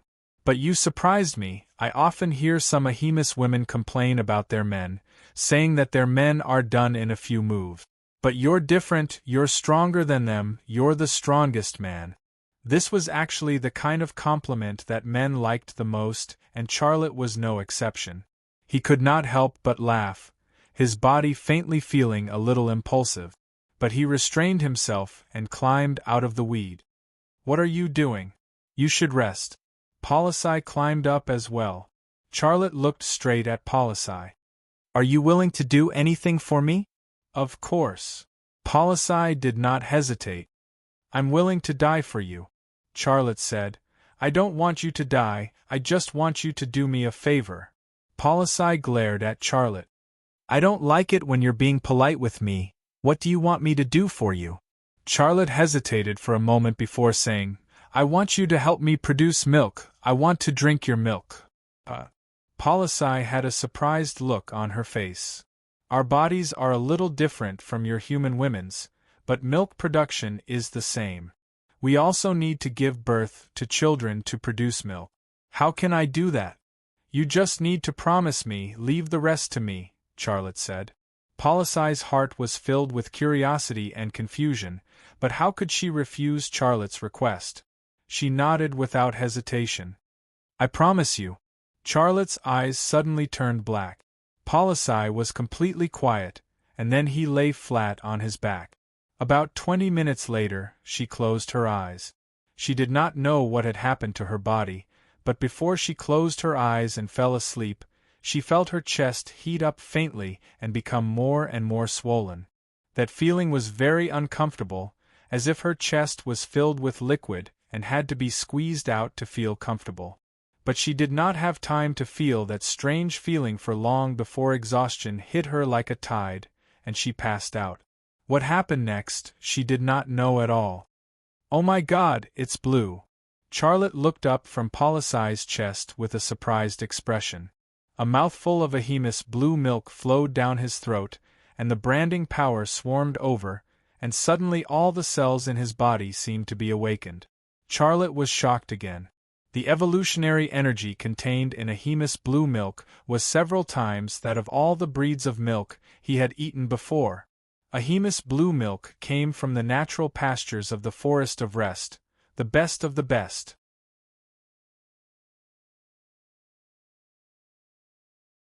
Chapter 14:14. After drinking to his heart's content, Charlotte helped Polisai put on some clothes. He then put on his clothes, laid down in the haystack, and closed his eyes to rest. His body looked still, but the inside of his body was in an unprecedentedly active state. The branding power greedily absorbed the energy at the beginning of life contained in the Ahemus blue milk. That energy carried the brand of life given by the universe, and for the branding power, it was actually evolutionary energy. The Ahemus blue milk contained extremely rich evolutionary energy, and the big meal that his branding power had been longing for had finally appeared. How could it not be active? Along with the power of the brand, every cell in his body became active. His body had always been in the process of subtle evolution, and the rich evolutionary energy naturally brought about an opportunity for evolution. If the evolution of the body was compared to the stairs to heaven, then this time it was as if the Ahemus woman, Polisai, had pushed him from behind, causing him to take a few steps. The branding power was getting stronger, and his body was also evolving in a more perfect direction. The feeling of going from a mortal to a god was exceptionally strong. Even lying in the underground prison, he could hear the sound of the wind blowing on the ground, and even the sound of snowflakes falling to the ground. It was incredible, but at this time, he had really done it. Was this the rhythm of controlling everything? Was this a sign that he was going to evolve to a new level? Charlotte could not help but think about it, and he could not suppress the excitement in his heart. However, as time went on, this extremely extraordinary effect slowly weakened, and finally returned to normal. Charlotte thought to himself, Polisai's milk contains extremely rich evolutionary energy, but it also has a drug-like attribute. Just now I was clearly stronger than before, like a professional athlete taking a stimulant. Was that the effect of the drug taking effect? All medicine was 30% poisonous. Was the Ahemus blue milk poisonous milk? That was really possible. However, until now, he had not felt any discomfort, let alone any obvious toxic side effects. Let's try again. If there are no side effects, then it'll be perfect. I can prepare some milk according to its attribute that suddenly makes me stronger, carry it with me at all times, and drink a little when I need strength the most. After drinking Boris's milk, My abilities will increase dramatically for a period of time, and this sudden increase in strength will be enough to help me solve many problems. With this in mind, Charlotte couldn't help but climb up from the weeds again. He then moved closer to Boris's chest and opened his mouth at Mount Everest. Boris still had no reaction. She just lay there quietly. She did not know that she was feeding a human superhuman and how happily and greedily that guy ate. After an unknown amount of time, Charlotte raised his head from between the two empty Everests. He burped and then lay down in the weeds to observe the internal condition of his body. The new transcendent state soon arrived, just as his branding power absorbed a large amount of evolutionary energy. The sound of the wind above the dungeon and the snowflakes piling up on the ground entered his ears again, very clearly. This time, the sensations were no longer novel, and his attention quickly shifted to his brain. His brain almost instantly recalculated the steps he had deduced before.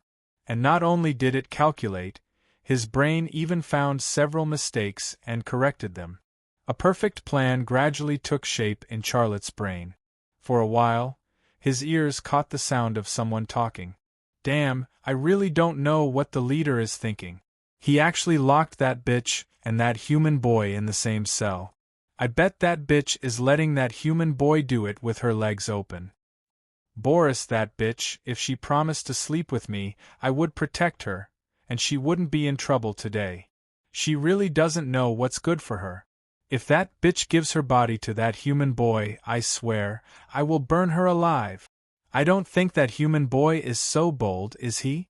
Blasphemy in our holy land? Unless he is tired of living. Let's go and see.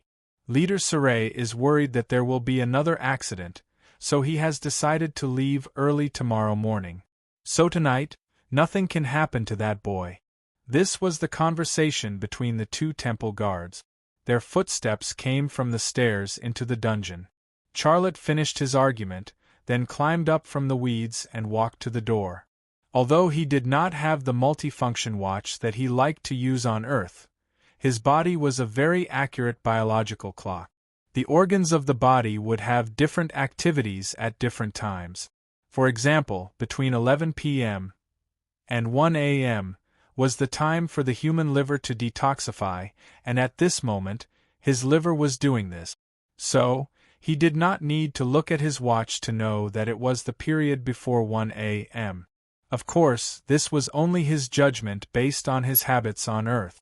The Achemus in the Forest of Rest did not have any concept of time.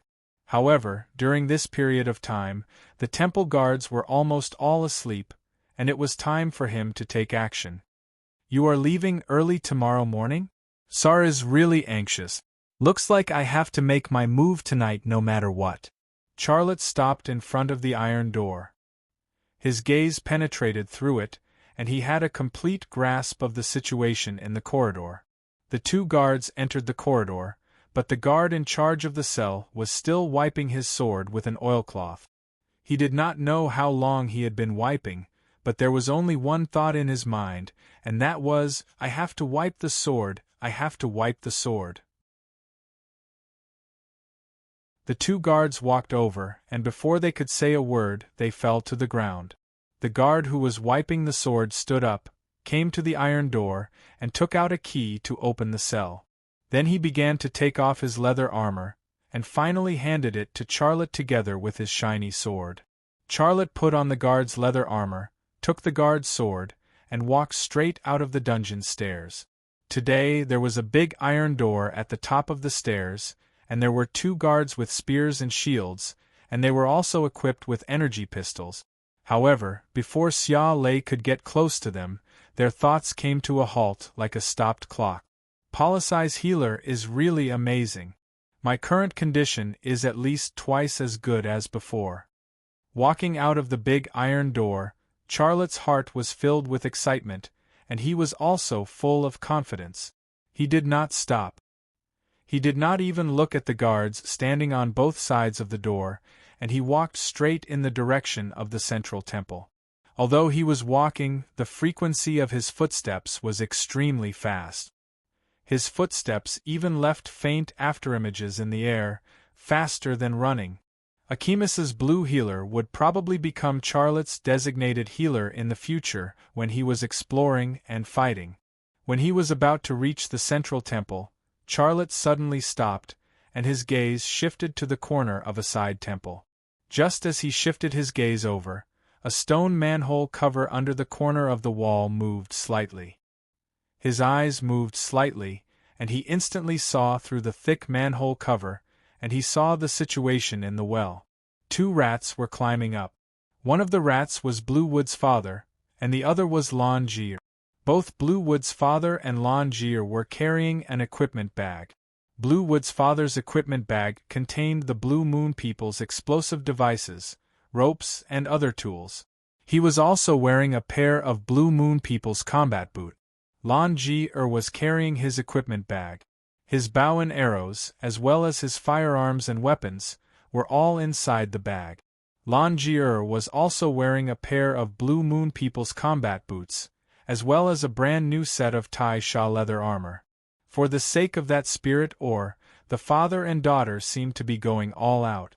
"Daughter, are you sure that the kid is talking about tonight's operation?" Bluewood's father, who was climbing up below Lon Jier, looked very nervous. Yes, I've already told you 8 times. It's tonight." Lon Jier looked a little impatient. "I heard that Serene will leave the tribe with Charlotte and Polisai tomorrow morning to hunt that blue titan. This is our last chance." "I hope it's not our last chance. Do you want there to be a next time? We've been waiting here for 15 years. How many chances have we gotten in these 15 years? Not even once. We don't dare to go near that place at all, but he's different. He can go in. I know the secret on him very well. He's our hope, so we have to save him and let him steal that spirit ore for us. All right, if I die, I'll take care of your inheritance. Don't worry. I'm your father." A bright light suddenly shone down from above, accompanied by a cold wind with snowflakes. Lon Jier and Bluewood's father, who were under the manhole cover, were almost scared to death. The father and daughter looked up in panic, and then they were both stunned. The person standing next to the manhole was none other than Charlotte, whom they had planned to rescue. Charlotte said lightly, "You're late. How did you get out?"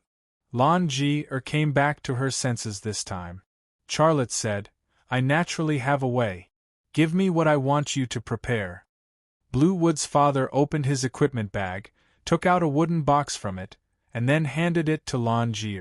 Lon Jier took the wooden box and handed it to Charlotte. However, just as Charlotte was about to take the wooden box, she suddenly retracted her hand.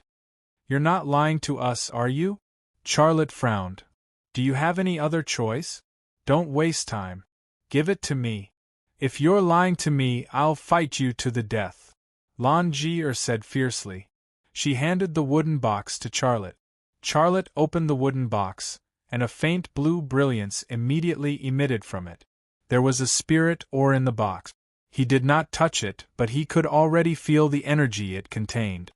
"Are you sure it's exactly the same as the spirit ore in the temple?" Charlotte asked as he closed the wooden box. "It's exactly the same," Bluewood's father said. "Trust me. I'm not wrong." Charlotte put away the box. "Leave here for now. Wait for me on the way to where Serene is taking me. I'll give you that spirit ore." "Wait." Lon Jier stared at Charlotte. "We agreed to move together. Why are you letting us leave? Son-in-law, do you want to take it for yourself?" Bluewood's father's voice sounded. Charlotte said, "If you want to die, then follow me. I don't need to remind you how dangerous this place is." He turned and left. "What about Polisai?" Lon Jier asked in a low voice. Her voice was full of tension and anxiety. Charlotte looked back at her. "I'll take her away from here. Let's meet outside." "Okay, I'll trust you one more time." Lon Jier reached out and grabbed the manhole cover. Charlotte walked towards the central hall. Before he arrived, the energy field of the branding power had already enveloped him like a transparent mist.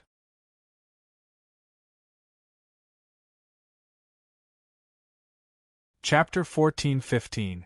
There was a fully armed temple guard every few meters around the central temple, and the stone used to build the temple was the same or as the statue of the faceless warrior, which had a certain impact on the energy of his branding power.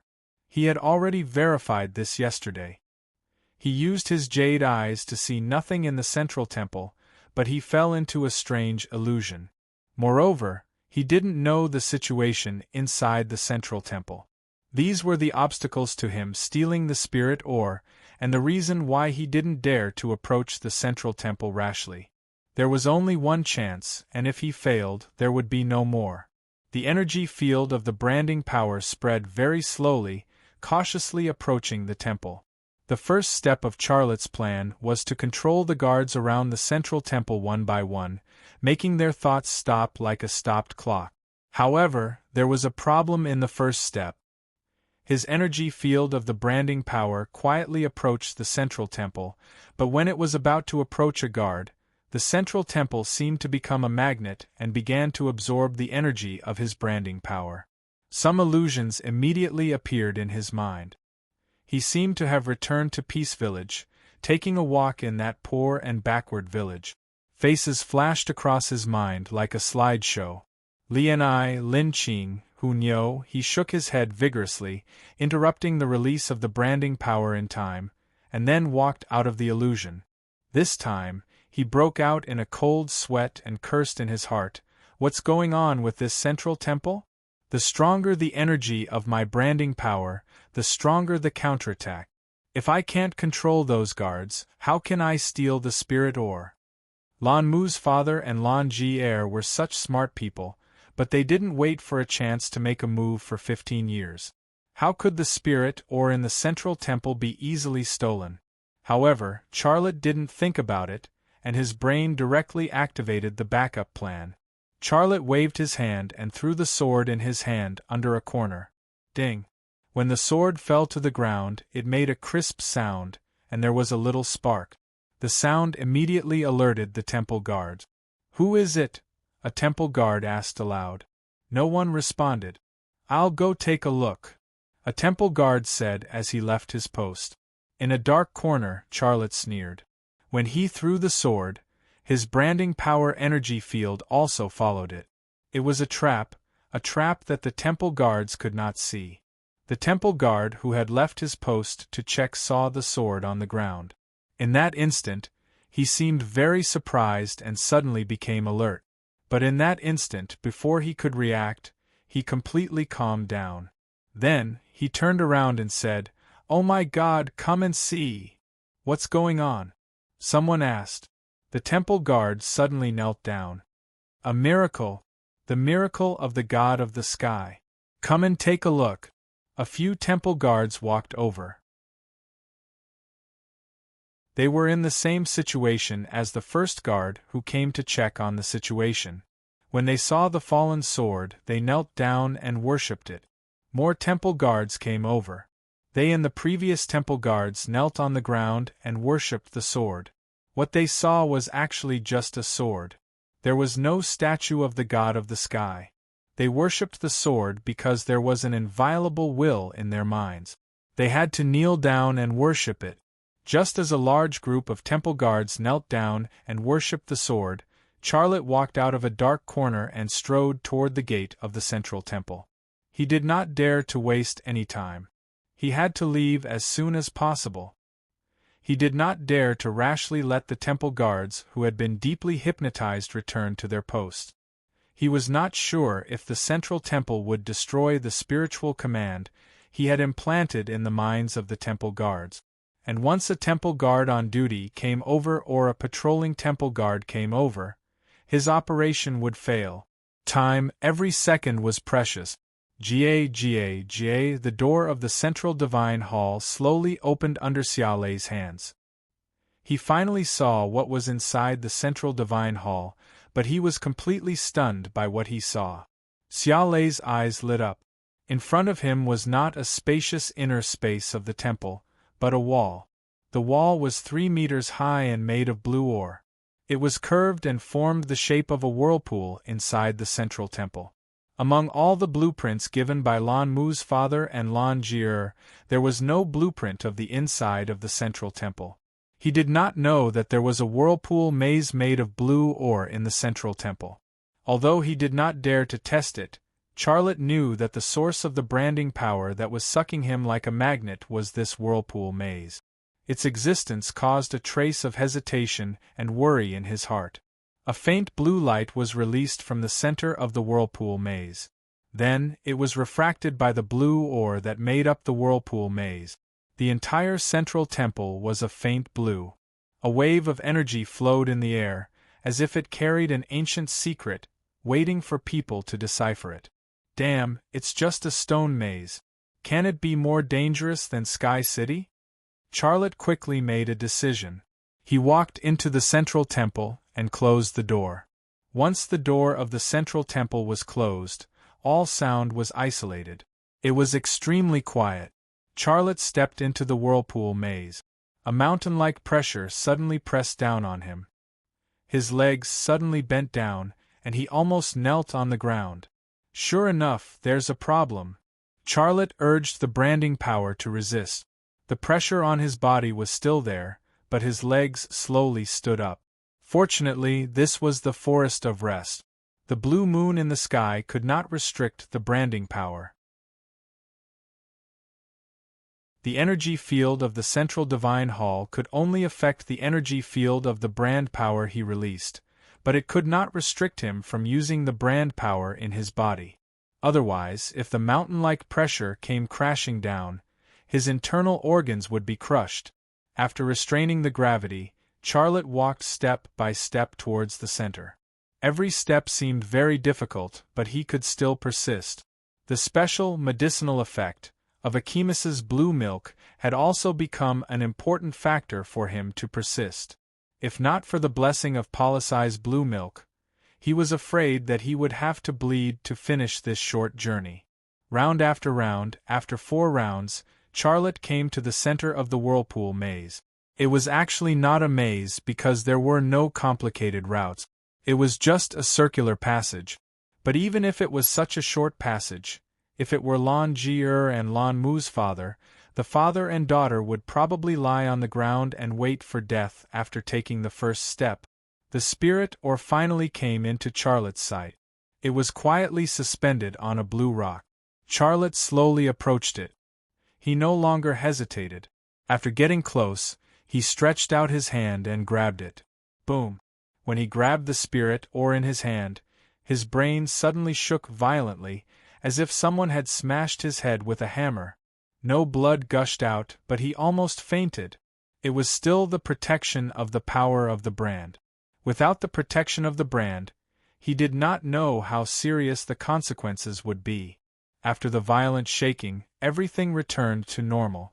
The pressure on his body did not decrease, but Charlotte did not obtain any information. He was confused and thought to himself, what's going on? Didn't they say that it stored information about the Akimis Empire's stone-searching plan? And the secret of the Forest of Rest? Why is there nothing? Does it need some medium to interpret it? Like a USB flash drive needs a computer? In an instant, many questions emerged in Charlotte's mind. At this moment, the universe brand hidden in the depths of his soul suddenly awakened and quickly revealed itself. It felt like the scorching sun hidden behind the dark clouds. The wind blew away the dark clouds, and the scorching sun appeared, shining brightly in an instant.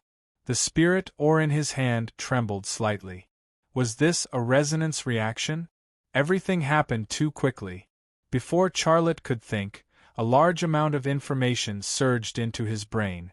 The information was like a mountain torrent from a mountain stream, carrying with it a destructive power. But this power was safe for him, because the universe imprint that had suddenly appeared was like a boundless ocean that accepted the violent mountain torrents.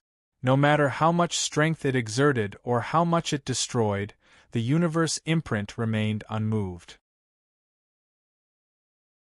If the spirit ore in his hand was compared to a USB flash drive, then the universe brand that suddenly appeared was like a computer that could extract and interpret information. Images, voices, and faces appeared in Charlotte's brain. How many images? How many voices? How many faces? There were millions of images, millions of voices, and millions of faces in his brain. This spirit or contained the development and exploration of the Achemis Empire's prisoners and their descendants in this forest. Their home was created from nothing, and their footsteps were from the edge of the forest of rest to the center. After more than 3,000 years, the first prisoners to come to the forest of rest had long passed away, but their descendants were still exploring the forest of rest, searching for the fragment of the world box. The so-called stone hunting plan wasn't to find a particularly precious spirit but the fragment of the world box. That fragment, it was very likely to be in the forest of rest. This spirit not only contained the history of the Achemis Empire's exploration of the forest of rest, but it also contained information about the holy thunder that came here 1,000 years ago. It also contained information about Canti and his companions who were chased by the Achemis Empire and died in the fourth ring of the Forest of Rest.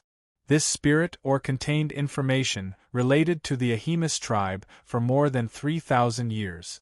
From this information, Charlotte found out that the spirit that Canti and his companions found was not in the center of the Forest of Rest, but in the intersection of the fourth ring and third ring. According to the information stored in this spirit there was a canyon to the east of the Achemis Empire, and there was a spirit in that canyon. Coincidentally, the only way to the center of the Forest of Rest was through that canyon. The canyon was called the Corridor of Rest. After dawn, the armed forces of the Achemis Empire would take him and Polisai to that place to hunt Lantan. All the information stored in the spirit was extracted, and it no longer transmitted any information to the universe imprint in the depths of his soul. It was completely silent. The universe imprint quickly faded and disappeared in the blink of an eye, like a stone sinking into the sea, and its existence could no longer be sensed. Charlotte didn't dare to stay for long.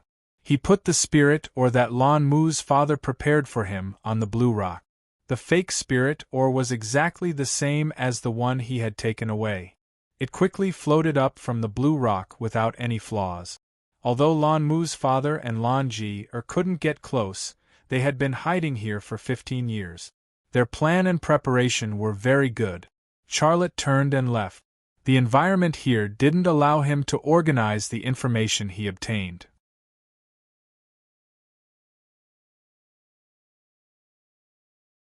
Chapter 14:16. Everything returned to normal, and the temple guards returned to their respective posts. They had no idea what kind of miracle they had discovered. Even the guards in the dungeon did not recover from their clock-like halt until Charlotte entered the dungeon and locked himself up. For the temple guards, everything that had happened before was like a game where time had stopped. They had lost the most important part of their memory. Everything had to start from the beginning, the moment their brains started working again. "Hey! What's going on inside?" A temple guard who had come to patrol asked the guard who was cleaning his sword. The guard who was cleaning his sword said, "Nothing much, everything is normal. Let's go take a look." Another patrolling temple guard walked over to the cell where Charlotte and Polisai were held. The iron window on the cell's iron door was opened, and the two patrolling guards saw Polisai, who was lying on a pile of weeds, and Charlotte, who was taking a nap in the corner. Although the two of them were locked up in the same cell, they were separated by a long distance, so they did not do anything blasphemous. The sound of the iron window opening woke Charlotte up. He opened his eyes and looked at the guard outside the iron window. "Behave yourself," the guard outside the iron window said fiercely. Charlotte spread out his hands with an innocent expression on his face. "Is there anyone more honest than me? Cut the crap and get your spirits up. We will set off tomorrow morning," the guard outside the iron window said. "We are here mainly to tell you this." "Okay, I can go to the battlefield any time and sacrifice myself for the tribe," Charlotte said excitedly. "Humph." The guard outside the iron window snorted coldly and closed the iron window. Fool! The smile on Charlotte's face disappeared. Who was the fool would be revealed when the time came. After the two patrolling guards left, Charlotte came to the weeds from the corner of the wall.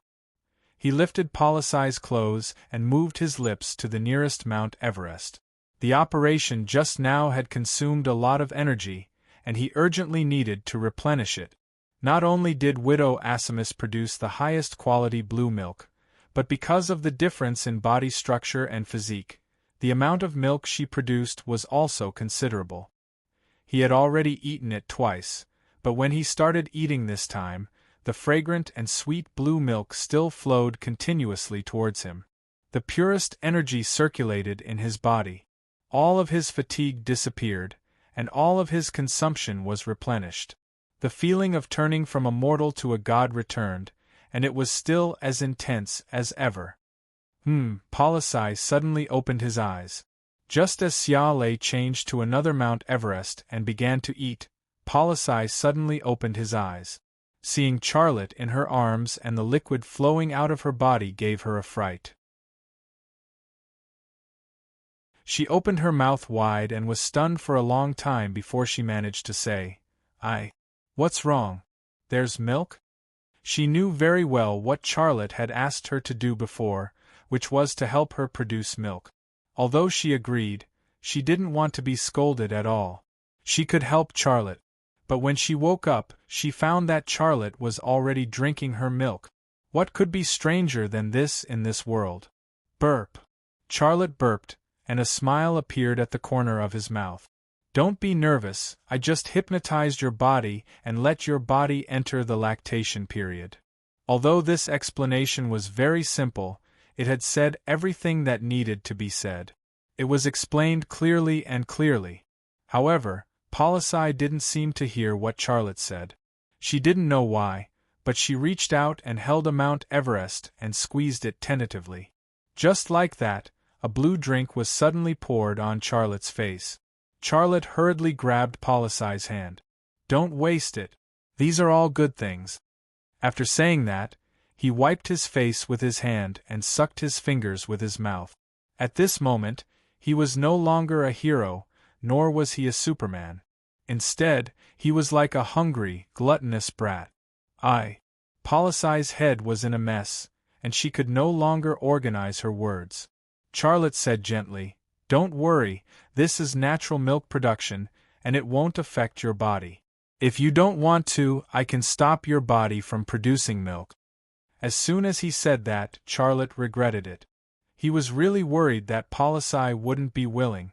If that happened, where would he get to drink this top-quality blue milk in the future? Policye finally came back to her senses. She looked at Charlotte with a strange look in her eyes, and her voice trembled. My man, are you a god? Charlotte smiled. Do I look like a god to you? I'm just a man with a little special ability. You don't have to be afraid of me, I won't hurt you. I'm not afraid of you, what are you trying to say? Policye suddenly pushed Charlotte into the weeds, and her voice trembled even more. You eat me, I want to eat you. Charlotte, there was never a free lunch in the world. A cow that ate fodder had to plow the fields. In the dungeon corridor, the guard began to bury his head in cleaning his sword again. He rubbed and rubbed until a layer of the sword was almost rubbed off, but he just couldn't stop. When the wind and rain stopped and everything quieted down, Policye soon fell asleep.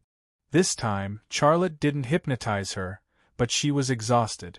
She had provided Charlotte with so much top-quality blue milk in succession, and her body had consumed a lot of energy. Coupled with her physical and mental satisfaction and incomparable joy, she naturally fell asleep after completely relaxing. Charlotte, however, was not in the mood to sleep. With the blessing of Akima's top-quality blue milk, his condition was surprisingly good. How could he waste time sleeping with a beauty? After Policye fell asleep, Charlotte lifted one of her blue legs that was pressing on his body and gently put it down. Then, he put on his clothes and took out the spirit ore that he stole from the central temple from his pocket. This time, it didn't cause the resonance of the universal imprint. The universal imprint hidden in the depths of his soul didn't appear, and the spirit ore in his hand didn't transmit the stored information to him. However, this was different. His brain was doing the relevant work. When he was in the central temple, his brain had already received a huge amount of information stored in the spirit ores. At this time, he only needed to sort it out to get the information he wanted. A series of images appeared in Xia Lei's mind. One by one, the prisoners were escorted by soldiers through a gate made of blue rock. The gate was majestic and tall, and it released a mysterious energy. Even if it was just an image, one could feel the distortion of space. On the other side, far away in the forest of rest on the planet of hope, prisoners walked out of a cave in a canyon. Although they didn't see the same gate made of blue rocks, they could feel the distortion of space released from the cave. This was the way the Archimedes prisoners came to the forest of rest. The first generation of wasteland pioneers didn't use spaceships, but a spatial passage similar to a stargate. The Archimedes prisoners were looking for something in the canyon. The canyon was filled with black and blue ores. Some were huge, some were small, but without exception, they all contained rich spiritual energy. It was the center of the forest of rest. The Archimedes called it the Valley of Origin. The Valley of Origin was a very special name. It seemed to imply something, but there was no relevant information in the information he received. The Archimedes prisoners were attacked by a large number of wild beasts. Hordes of wild beasts formed a beast tide.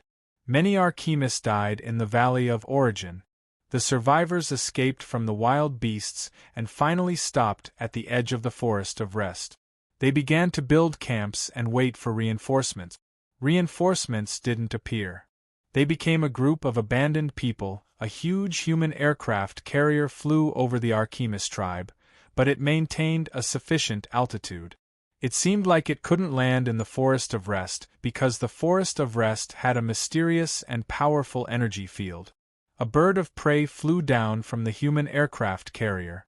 There was a human sitting on its back. That person was dressed in red armor. He looked extraordinary. Unfortunately, because he was wearing a full helmet, he couldn't see his face. This person was Holy Thunder, the leader of the humans. That bird of prey was like 1,000 times the size of a bat. It wasn't a species from Earth. It looked very ferocious. It had sharp claws and teeth.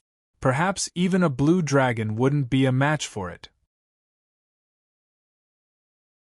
But it was this ferocious and terrifying bird of prey that became a human's mount. There must be some story between it and Holy Thunder. However, there was no relevant information in the information he received. Holy Thunder came to the Archimedes tribe and established an alliance with the former king of the Archimedes tribe, Wessex. The Archimedes king, Wessex, followed Holy Thunder and left the Forest of Rest. The late king of the Archimedes tribe never returned. After his death, the Archimedes tribe fell into chaos.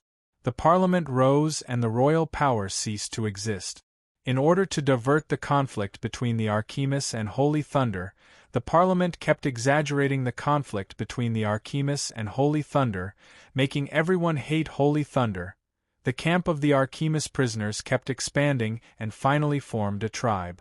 Years passed, but the Archimedes Empire's reinforcements still hadn't arrived. They couldn't enter the Valley of Origins anymore, but they didn't give up on their mission. The surviving Archimedes prisoners continued to build their tribe, and the population grew larger and larger. Their footsteps once again extended toward the Valley of Origins. Failure after failure did not make them retreat. On the contrary, it made their faith stronger. The Blue Moon people invaded and destroyed human civilization. The Forest of Rest also ushered in a huge change. The Archimedes finally had a chance to step into the Valley of Origins again. The original stone hunting plan continued, but they didn't find the fragment of the world box. They believed that there were clues hidden in the Valley of Origins. As long as they found the clues, they might be able to find the fragment. Charlotte's brain worked in an extraordinary state. He was also immersed in the sea of information. He desperately wanted to find information about the World Box and Sky Castle from the information, but there was nothing. The sky gradually brightened. The sound of footsteps came from the corridor outside the prison cell. Xiale quickly put away the piece of spirit ore and woke Boris up. "Put on your clothes, we're going to set off." Policia climbed out of the weed. As she put on her clothes, she asked pitifully, "You'll always take me with you, right? You won't abandon me, right?" Charlotte smiled and waved his hand, slapping her big blue and black striped ball. "You're so good, how can I bear to leave you? I'm still counting on you to breastfeed me." "You're so bad." Policia rolled her eyes at Charlotte. Her eyes looked like she wanted to swallow Charlotte and hide him. The footsteps were getting closer. A new journey was about to begin.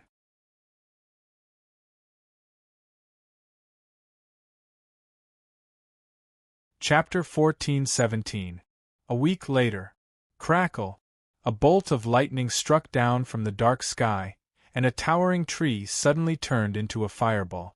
However, before the fire could burn completely, bean-sized raindrops poured down from the sky and extinguished the fire in an instant.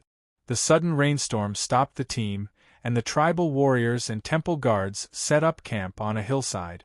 Some logisticians started a fire and cooked in the tents that had been set up. The whole camp was a busy scene. For this expedition, Captain Serene had 100 temple guards, 200 tribal warriors, and 300 tribal warriors. Including the logisticians, there were about 650 people. Although Captain Serene did not say it, Charlotte also knew that the purpose of the Ahemus tribe this time was not just to hunt down the Blue Titan. There was another purpose, and that was to enter the Source Canyon to continue their mission, the stone hunting plan. Although Charlotte and Boris were also included in the team of 650 people, he and Boris did not have a tent that could shelter them from the rain. The first few days were sunny, and he and Boris could find a place to make do for the night, but it was impossible to make do with the rain. A cold wind blew, bringing with it cold raindrop. Boris shivered in the cold wind. Several temple guards standing next to her who were monitoring her and Charlotte looked on coldly, with gloating sneers on their faces. Charlotte said, "Can you give me a tent? With such a heavy rain, my woman will get sick from the cold." "Humph." A temple guard sneered and said, "Your woman? How affectionate. Isn't your woman Langier? I forgot that you are the great lover of humans. All Ahemus women should fall in love with you, right? Damn, who do you think you are? You better be smart and don't provoke us, or you will regret it." A temple guard said fiercely. "Ray, forget it, I don't want a tent." "I'm not cold," Boris said. A temple guard had a smirk on his face. He nudged Boris's waist with his arm. "Go sleep in my tent. Not only will you not get wet from the rain, but you will also have a warm quilt. You will be very comfortable sleeping in my quilt." "Ha ha ha!" The temple guards all laughed. Charlotte's eyes were cold to the extreme. He walked toward the temple guard who nudged Boris's waist with his arm. "No." Boris suddenly jumped into Charlotte's arms and hugged Charlotte's waist tightly with both hands, not letting him go. But even with Boris stopping him, the temple guard who attacked subconsciously took a step back, his face showing fear. But he quickly recovered. He pulled out the energy pistol at his waist, pointed it at Charlotte and shouted, "Damn, if you dare come over, I will kill you." Several temple guards also pulled out their energy pistols. All of them looked very fierce, giving people the feeling that they would shoot at any time. The atmosphere suddenly became tense. Several temple guards were afraid of Charlotte. That was because Charlotte could beat the tribal warrior, Armagang, to play with. Charlotte also broke Captain Serene's Tai Fiend King Bao, which had terrifying power. But after all, he was a prisoner waiting to die. In their eyes, Xiale was like a beast locked in a cage. He couldn't do anything to them at all. So after their momentum was suppressed for a while, they burned again in the blink of an eye and continued to be arrogant. Charlotte did not move. He just sneered. Well, seeing that my woman pleaded for you, I will not argue with you for the time being. But I have remembered your faces. Don't worry, I will have a good chat with you soon. Have a chat with us? Damn. Are you threatening us? A temple guard said angrily. Charlotte said coldly, So what if I am threatening you? Beat him up. A temple guard urged. A few of the temple guards were ready to make a move. What are you guys doing? Serene walked over with a group of temple guards. Armagang and Uriah were actually among them. The two walked at the back of the group, looking coldly at Charlotte and Policy, who was in Charlotte's arms and using his body to block Charlotte. Actually, seeing the most beautiful widow of the Ahemus tribe protecting Charlotte like this, the men of the Ahemus tribe felt uncomfortable. As soon as Serene appeared, the temple guards immediately retracted their weapons. They put away their energy pistols and moved out of the way. Serene walked in front of Charlotte. This rain will not last for long. Tomorrow morning we will move into the corridor of rest. We are now very close to the entrance of the corridor of rest. I came to warn you that Lantan might appear. Do you know what you should do? Charlotte said, Of course I know. I came here to kill it. But you have to give me a weapon, right? You don't want me to kill that Lantan with my bare hands, do you? Serene waved his hand, and a temple guard took a bone bow from his shoulder and handed it to Charlotte along with a quiver with 4 arrows. Charlotte reached out to take the bone bow and quiver, but he quickly realized that it was just an ordinary Tai Sha bone bow. It was not even as good as the one he made himself.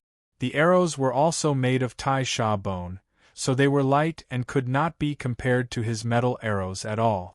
With such a bow, it was enough to kill Tai Sha, but it would be a problem to deal with blue dragons, let alone Lantan, who was ranked above blue dragons. Serene's face turned cold. What? You don't like my bow? Although this bow can't compare to the Tai Sha King bow you broke, it's not bad either. Charlotte smiled faintly. Good bow, thank you. Serene said. Also, don't try to escape. Once you escape, Policy will be buried with you. Charlotte said, Why would I escape? I've already made it very clear that I'm here to kill that Lantan. I hope you can do what you say and take Policy away, Serene said. Armagang walked up, and behind him were 2 hunters from the hunting team. The 2 hunters were also the ones who testified against Charlotte and Policy in the council's rock hall a week ago. Policy showed a look of fear. I'm not leaving, I'm not going anywhere. Serene said sternly, That's not up to you. Take him away. Charlotte pulled Policy behind him and suppressed the anger in his heart. Captain Serene, there's no need to do this, right? Serene didn't give him any face at all. Armagang, what are you waiting for? Take Policy away. You and your men will take care of him personally. Yes, Captain Serene. Armagang sneered and circled behind Charlotte. I'm not going, I'm not going, I'm not going anywhere. Policy hid behind Charlotte, tears streaming down his face along with the rain. Don't make me do it, Armagang warned, then carefully reached out to Policy with his hand. Charlotte glanced at Armagang, and Armagang subconsciously withdrew his hand. Charlotte's gaze swept around. Many of the Ahemus warriors and temple guards were looking over, and many of them were laughing. It was also at this moment that Charlotte made a decision. He patted Policy on the shoulder. Go with them. Trust me, we'll meet again soon. Policy didn't want to leave Charlotte, especially in such an environment. Charlotte said, No one can hurt you. If someone does, I'll take their life. Policy nodded. Be careful, I'll wait for you. Armagang grabbed Policy's arm and pulled her out from behind Charlotte. You can say such disgusting words later. Come with me. Policy followed Armagang and the 2 hunters away. Uriah gave Charlotte a deep look, then turned and left. You know very well why I imprisoned Policy alone. You'd better kill that blue titan, or you and Policy will both die, Serene said to Charlotte. Charlotte said, If that's the case, then I'll start tonight. This place is already close to the entrance of the Valley of Rest anyway. I want to kill it tonight and get my woman back. All right, it's decided. Serene's face showed a hint of a cold smile. Charlotte didn't stop. He turned around and left. His speed was very fast, and he disappeared into the forest in the blink of an eye. Captain, can that guy kill Blue Titan? A temple guard asked.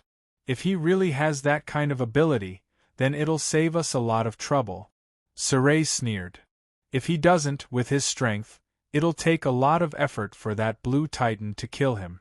We'll just wait for him and that Blue Titan to fight until both of them are injured, then one of us will appear and kill him and that Blue Titan. Captain, your plan is really brilliant. That kid probably won't even know that you've already sentenced him to death, even in death. Haha. A human kid actually dared to seduce the women of our Akhimis tribe. He deserves to die. Some people flattered, some cursed Charlotte, but no one knew that there was a pair of eyes watching them from a dark corner 100 meters away. The owner of those eyes was Charlotte. Kill Blue Titan. Xiale had never thought of doing that, not even when he was in the Temple of Sky of the Akhimis tribe. He only had one goal in leaving the camp, and that was to kill. Crackle! A bolt of lightning struck down from the cloudy sky, but it was still unable to illuminate the environment in the forest. The treetops were too dense. Charlotte's vision was not affected in the slightest, and he quickly found Polisai in the camp. When he saw Polisai, Amagang happened to push Polisai, and Polisai slipped and fell to the ground. Amagang and the two hunters laughed loudly, looking very happy. Uriah walked over and said something to Amagang. Charlotte's eyes locked onto their lips, and he used lip-reading magic to read their conversation. Take her to my tent, Uriah said. Representative, what do you want? Amagang asked tentatively. Don't ask so much, just take her there, Uriah said. I understand, ha-ha. Amagang smiled perversely. I've long heard that the councilman has concocted a drug that can make the most chaste Akhimis woman open her legs obediently. I can bring her over, but can I wait until you're done playing with her? Uriah laughed. Of course, no problem. Polisai struggled to get up and tried to escape, but the two hunters had already grabbed her arms and easily subdued her. Uriah and Amagang walked to a tent next to the camp, and the two hunters followed behind them with Polisai in their arms. Polisai cried and struggled, but there was nothing she could do. Xiale moved. Like a ghost, he circled around the direction of the tent. Everyone had a demon in their heart, and Amagang and Uriah had clearly awakened the demon in Charlotte's heart.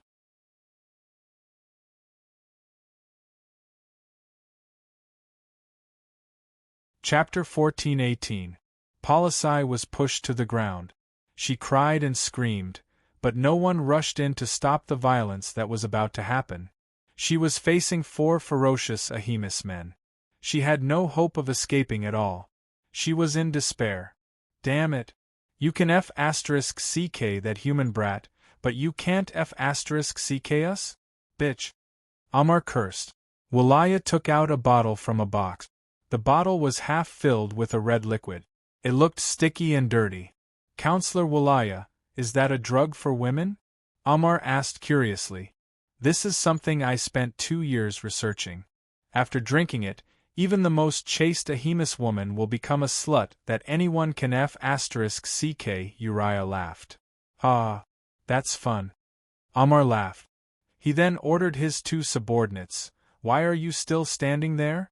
Hurry up and hold this bitch down so that the counselor can give her the drug. The 2 hunters then walked towards Polisai. Get lost. Polisai crawled to the corner of the tent, crying as she crawled. Why are you doing this to me? What did I do wrong? What did you do wrong? Walaya laughed coldly. Your fault is that you're too beautiful and you have the biggest breasts in the Akhimis tribe. Ah. I want to F***CK you as a man. I've already hinted to you many times to follow me and I'll protect you, but you ignored me. Do you regret it now? Damn it, you'd rather f*ck a human brat than f*ck me. You bitch. I don't regret it. I won't regret it even if I die. I like him.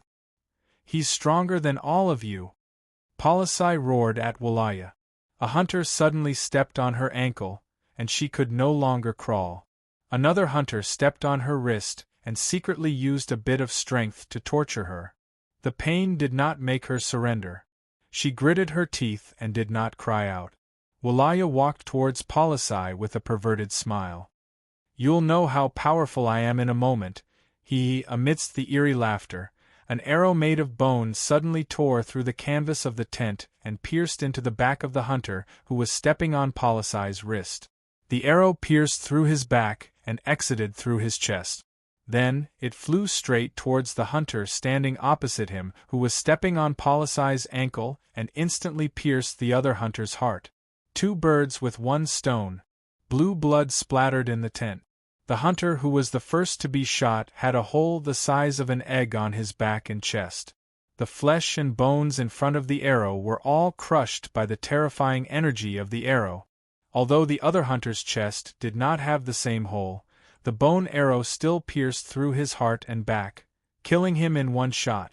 The corpses of the two hunters fell to the ground. It was only then that Ammar regained his senses and roared, "Enemy attack!" Uriah turned and ran towards the tent flap.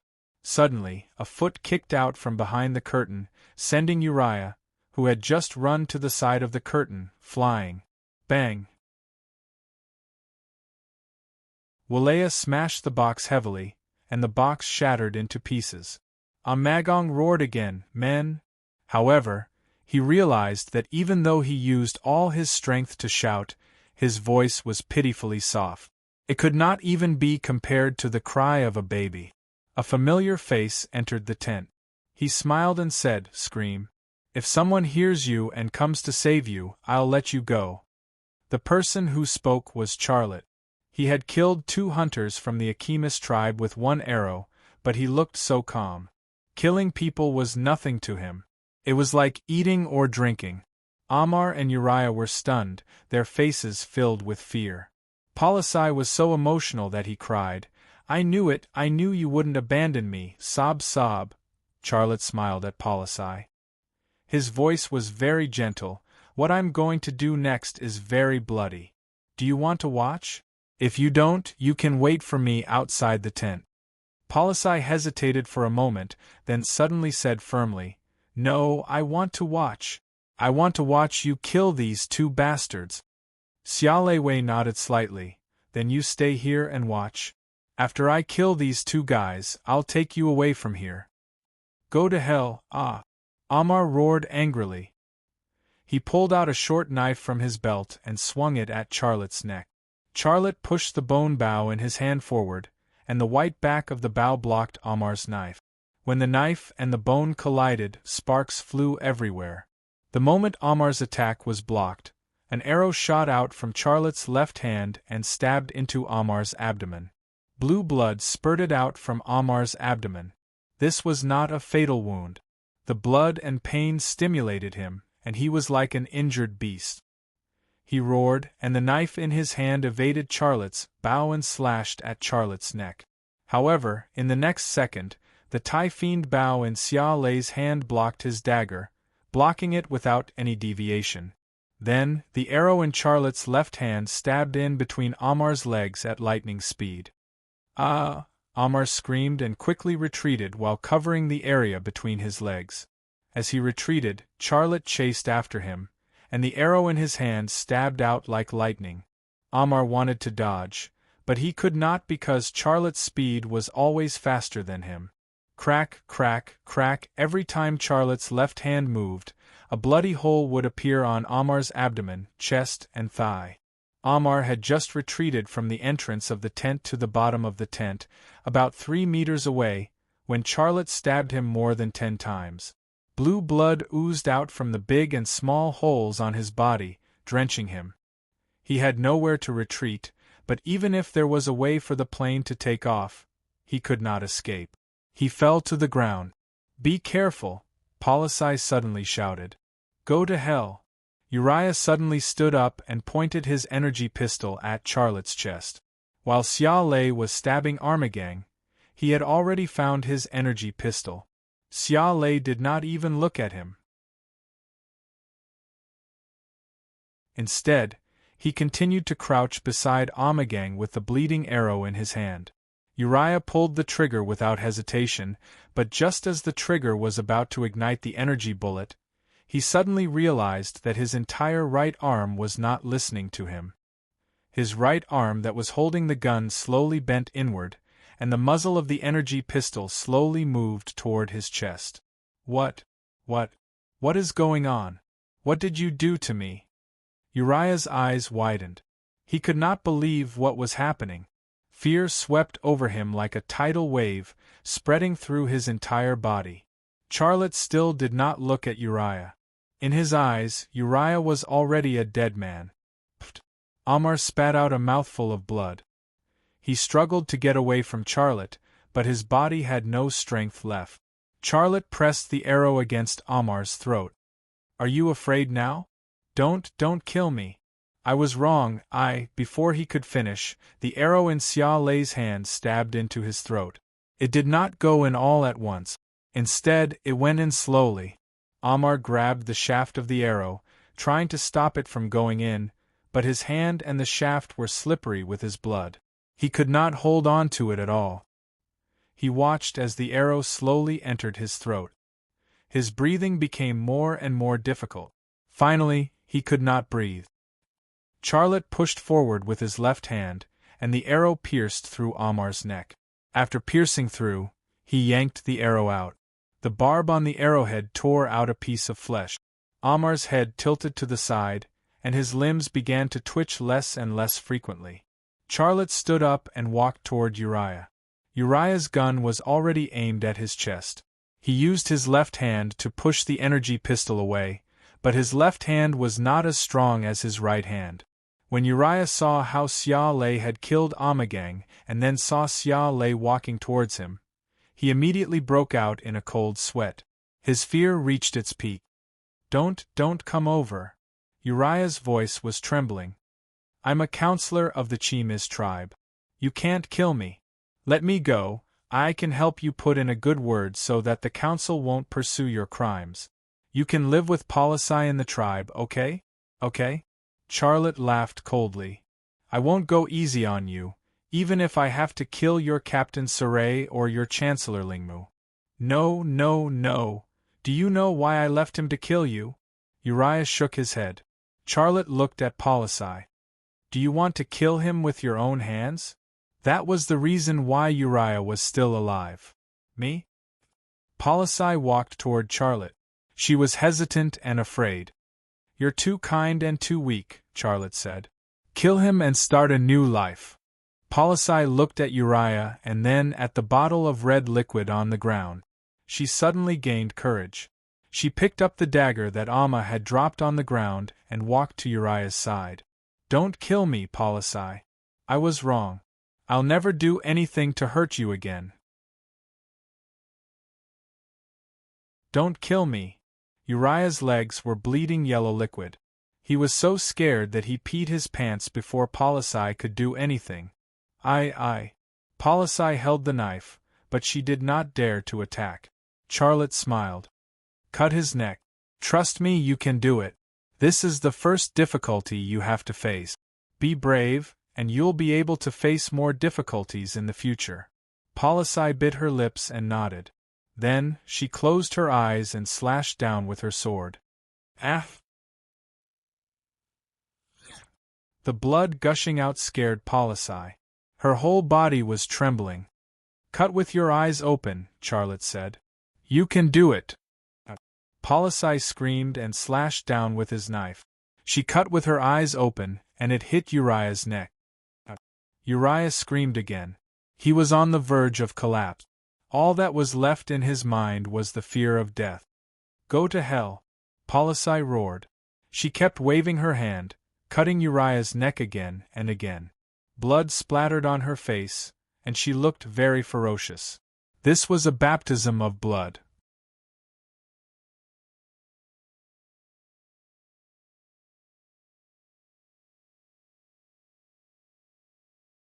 Why didn't you tell me?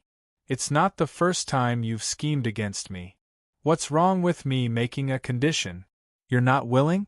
If you're not willing, then forget it. You can leave. You. We. Lan Ji wanted to explain, but she swallowed her words. It was easier said than done to deceive a person like Charlotte. Lan Mu's father also felt embarrassed and guilty. Charlotte said lightly, "The thing is in my hands. If you want to take it back, you have to meet my conditions. This matter is non-negotiable." Lan Ji bit her blue lips. "What conditions do you have?" Charlotte said, "My conditions are very simple. You have to take Policia out of the Forest of Rest. You have to guarantee her safety. Then, after I leave the Forest of Rest, you have to hand her over to me unharmed." Before Lan Mu's father could speak, Policia rushed to say, "I'm not leaving. I want to be with you. I'm not going anywhere." Charlotte said, "I want to go through the corridor of rest. I also want to go to the canyon of origin. Every place is very dangerous. I can't guarantee your safety. You will die there." "No, I'm not afraid of death." Policia looked very stubborn. Xiaolei suddenly slapped his palm on her perky buttocks. With a crisp smack, Policai's perky buttocks suddenly rippled beautifully. Her face suddenly turned bluer because of embarrassment, but she didn't blame Charlotte at all. Charlotte said, "Why do I have to die? Isn't it good to live? You leave here first and wait for me to come back. Then, I will take you to the underground city of the desolate border. I have a home there." He didn't know if it was the slap on the buttocks that worked, or if it was Xiaolei's words that worked, but Boris responded softly. This was actually not difficult to understand. If she followed Charlotte to the corridor of rest and the canyon of origin, she would become a burden to Charlotte and would most likely die there. If she was dead, how could they be together? If she temporarily left to a safe place and waited for Charlotte to come back, then they could be together in the future. So why not leave? Dirty. Lan Ji spat softly. Lan Mu's father said, "Son-in-law, I can agree to this condition, but you have to let me see that thing first." Xiaolei put his hand into his crotch and moved it around in his pants. Lan Ji's face suddenly turned blue. "You actually hid our sacred object in that place. Son-in-law, you are too." Lan Mu's father could not stand it anymore. Charlotte said, "I stole it from that temple and still have to play the role of a prisoner. If I don't hide it there, then where can I hide it?" When he pulled his hand out of his crotch, there was a small bag wrapped in black cloth. He opened the small bag, and a faint blue light suddenly emitted from his hand. In his hand was the spirit ore that he had stolen from the central temple. "It's this. Our sacred object." Lan Ji couldn't wait to reach out and take it. Charlotte retracted his hand. "In view of what you have done before, I will not easily believe you. Son-in-law, give it to me. I have already agreed to your condition. What else do you want?" Lan Mu's father also looked at the spirit ore in Charlotte's hand with shining eyes. He couldn't wait to get his hands on it. Charlotte said, "You take Policai out of the Forest of Rest. When I come out, you give her to me, and I will give you the spirit ore." "You? This is impossible." Lan Ji shouted at Charlotte. "You promised us. You have to fulfill your promise. Give it to us." Charlotte said, "I have already said it very clearly. When I come out, I will give you the spirit ore, and you will give me Policai." "You." Lan Ji was angry on the spot. Lan Mu's father said, "You will die there. If you die, won't our efforts be in vain? Don't worry, I guarantee with my reputation that I will protect Policai. Even if you die, I will take good care of her." Charlotte laughed. "Do you still have credibility? You." Lan Mu's father was also so angry that he couldn't speak. At this time, there was a sudden roar from the camp in the distance. The lights also began to shake in the forest, and it was a mess. The people of the Ahimis tribe had obviously discovered Amagang and Wulaya, who had died in the tent. The chase had already begun. Charlotte looked back. You don't have much time. Hurry up and make your decision. Lan Mu's father and Lan Ji looked at each other. After a glance, Lan Ji said, We promise you. However, I have to follow you to ensure the safety of our sacred object. You? I can't guarantee that I will survive. Do you want to die? Charlotte said. You are not afraid of death. Do you think I am? Lan Ji's eyes were very firm. I have a mission on my back. This is the best opportunity to complete my mission. Even if I die, I will not regret it. Father, I will leave policy in your hand. Lan Mu's father nodded. I will wait for you outside the Forest of Rest. You know where I will be. All right, then it's decided. You guys go ahead and wait for me. I will have a few words with policy. Charlotte said.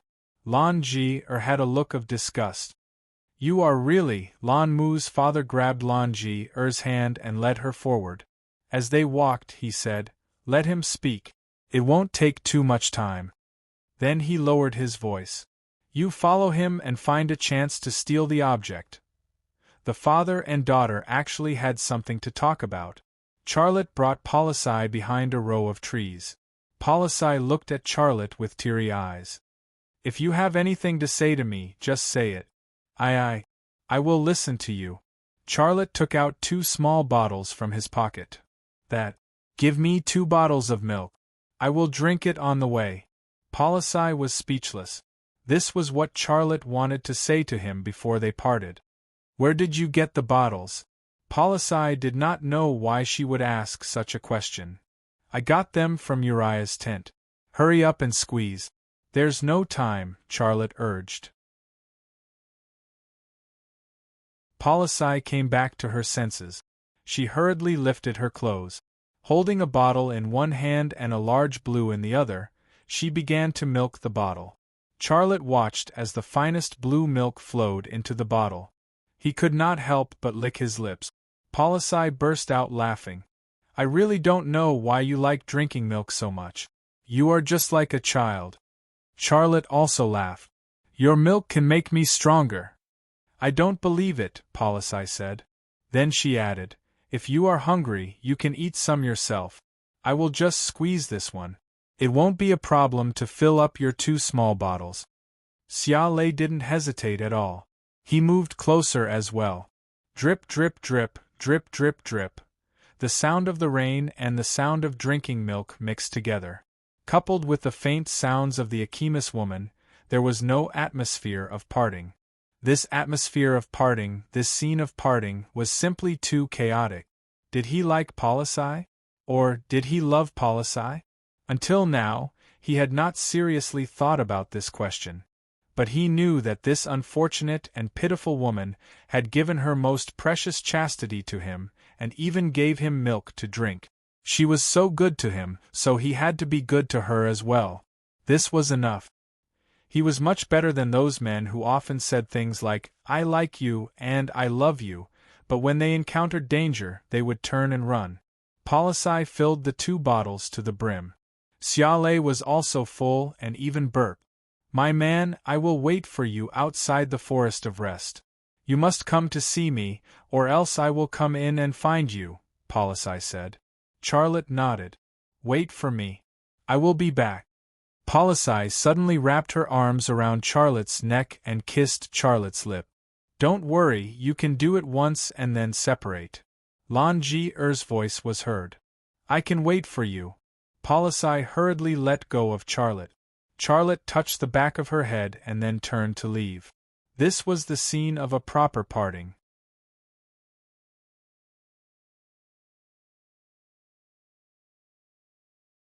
Chapter 1420. The torrential rain was endless, and the low-lying areas had already gathered into a river. If this continued, there would probably be a flash flood in this place. There are footprints there. A temple guard excitedly ran towards the place where the footprints were found. A few temple guards followed, dripping in the rain. The footprints were on the water, not 1, but 2, extending in the direction of the corridor of rest. It's that human brat and that bitch. The temple guard who found the footprints said, They went into the corridor of rest. Go back and report to Captain Serene. The rest of you, follow me. Wait. A temple guard said, that brat's archery is superb. He killed 2 hunters in Representative Uriah's tent with 1 arrow. We'll just follow him. He did not continue, but everyone understood what he meant. Then we'll wait here and let Captain Serene bring his men over. The temple guard who found the footprints changed his mind. No one objected. Getting rid of Charlotte and Policy was a great merit, but no one was willing to exchange their lives for this merit. A temple guard turned to report and disappeared into the dense forest in the blink of an eye. That brat is indeed cunning. Captain Serene even sent people to chase after him, but who would have thought that he would take the risk and enter the Canyon of Rest? Luckily we found out in time and were able to call back the people who were chasing after him. Damn, if we knew that brat was so cunning, we would have shot him when he asked for the tent. Right, that was the best time to get rid of him. Captain Serene is really something. He actually believed that brat would kill that blue tank for us. I never believed that brat.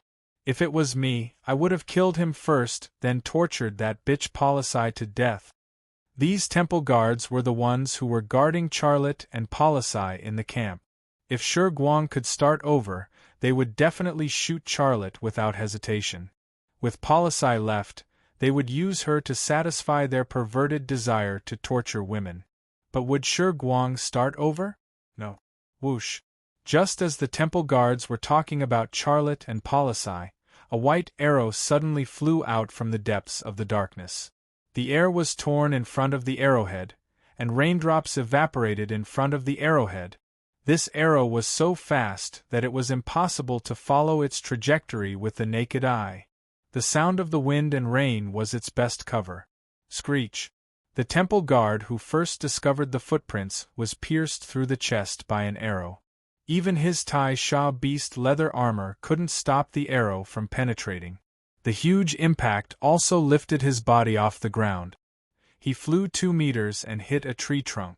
However, he did not fall down. Instead, he was nailed to the tree trunk by the arrow. It's him.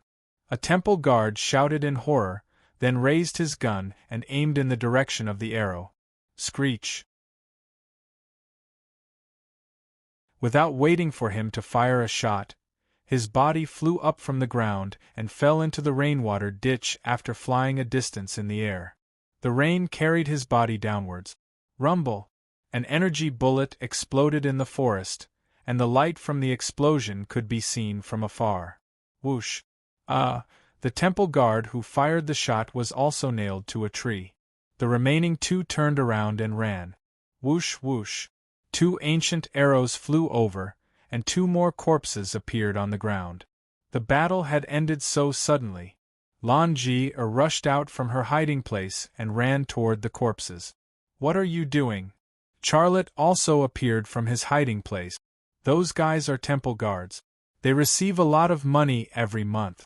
They also have energy pistols with them. They are very valuable.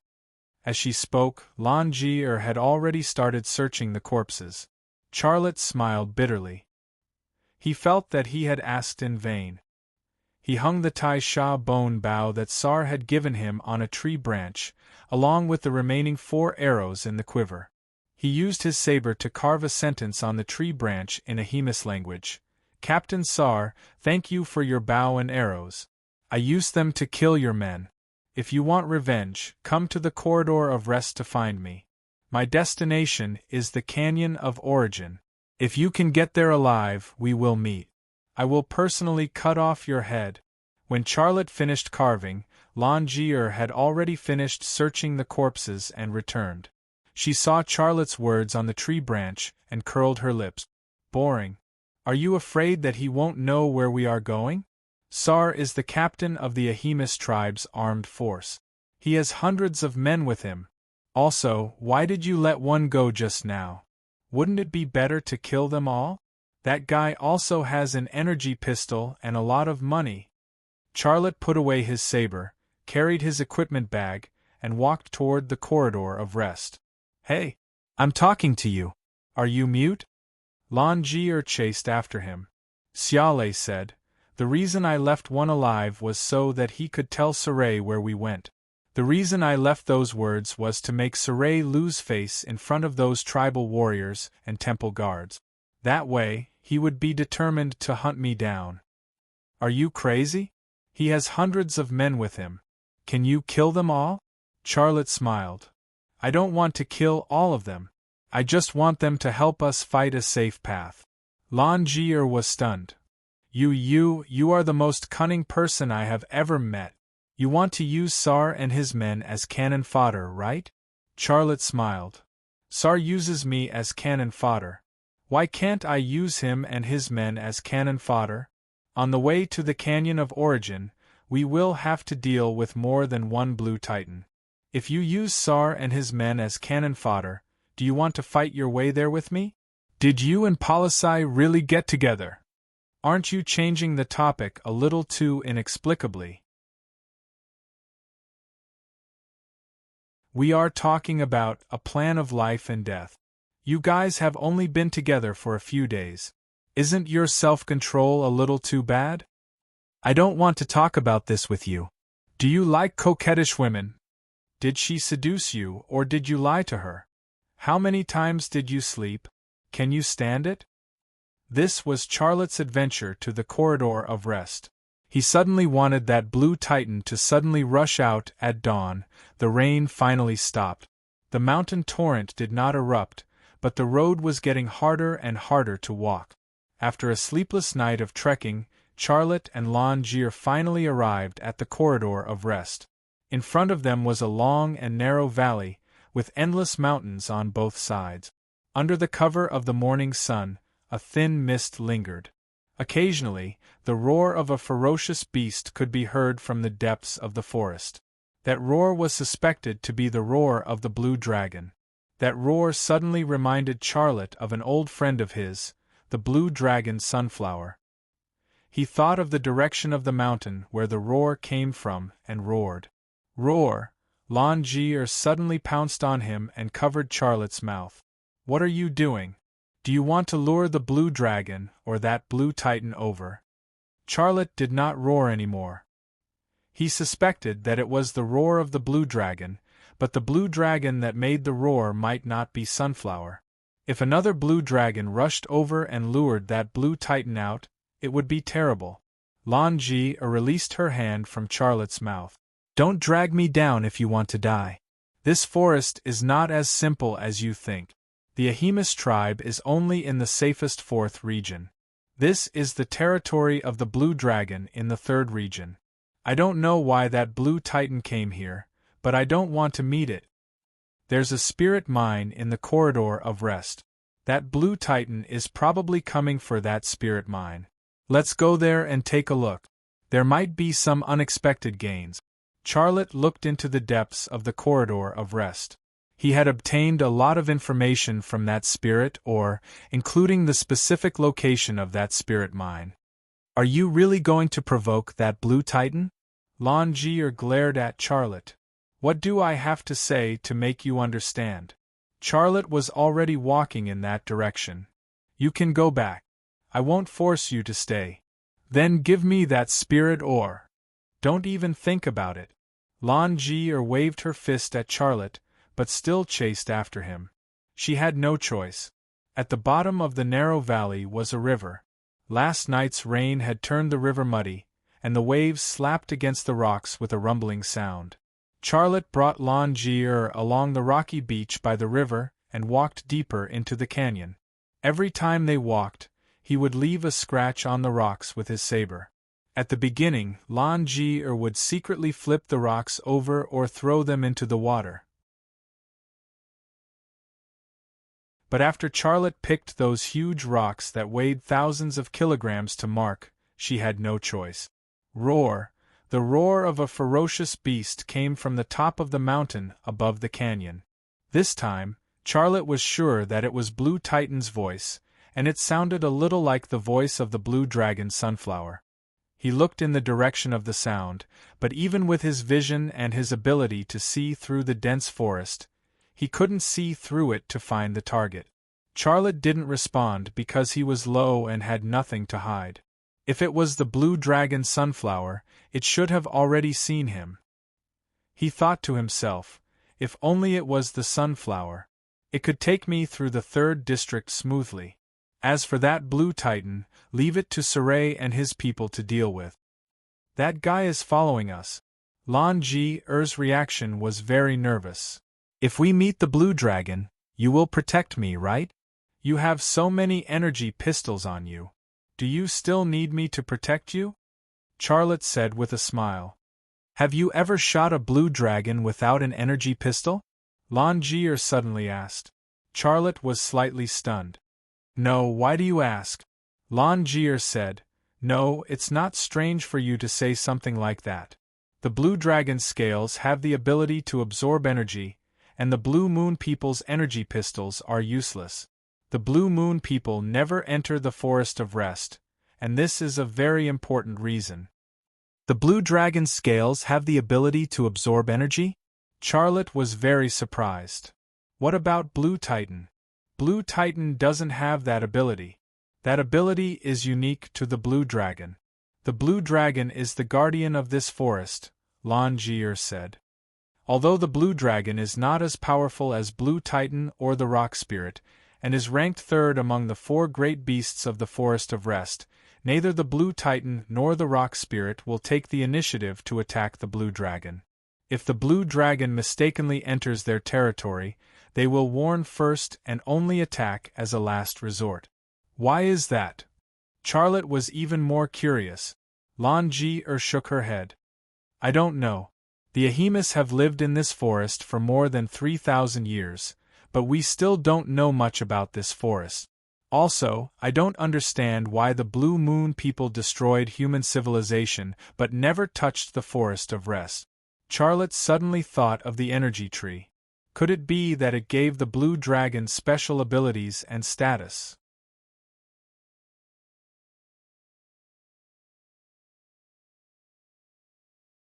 Chapter 14:21. Half a day later, the spirit mine finally entered Charlotte's line of sight. It was on the other side of the river, in a col where 2 mountains were connected. Everywhere else was densely forested, but there was no vegetation in that kernel. It was all black rock, and only a few weeds or short shrubs grew in some muddy areas. They looked especially tenacious. There was a man-made road at the entrance of the col that extended all the way into the kernel. At a glance, one could vaguely see a few incomplete rock buildings standing at the end of the road, at the bottom of the kernel. Although he could not see the spirit mine, Charlotte knew from the information stored in the spirit ore that it was there. About 1,500 years ago, the Ahimas discovered this spirit mine and began to develop it. At that time, the Blue Moon people had not yet invaded this planet, and the Ahimas were full of confidence in their mission. Later, the Ahimas miners who developed this spirit mine kept dying mysteriously, and the spirit mine itself was almost completely excavated, so it was abandoned. To this day, the cause of the deaths of the miners was still a mystery. The Ahimas tribe never came back to excavate the spirit mine. My father said it was an ominous place. Lan Ji-er, who was looking at the call with Charlotte, said, I have a very bad feeling. Are you sure you want to go in? Charlotte said, My goal is to go to the Canyon of Origin, not this spirit mine. Lan Ji-er rolled her eyes at Charlotte. Then why are we still staying here? Let's go. If we're discovered by that blue titan, we won't be able to leave. Charlotte said, That's what I'm worried about. That blue titan has taken over the corridor of rest, and it's cutting off the Ahimas tribe's only path to the Canyon of Origin. How can we just go there like that? Maybe it went to hunt somewhere else. This is our chance to pass through the corridor of rest, Lan Ji-er said. I don't know why, but I have a bad feeling. Do you? Lan Ji-er's expression changed instantly. Don't scare me, Without waiting for Lan Ji-er to finish speaking, Charlotte suddenly grabbed Lan Ji-er's hand and pulled her into the forest behind them. Lan Ji-er hurriedly looked back, but she didn't see anything. The mountain valley where the spirit mine was located was quiet and nothing appeared.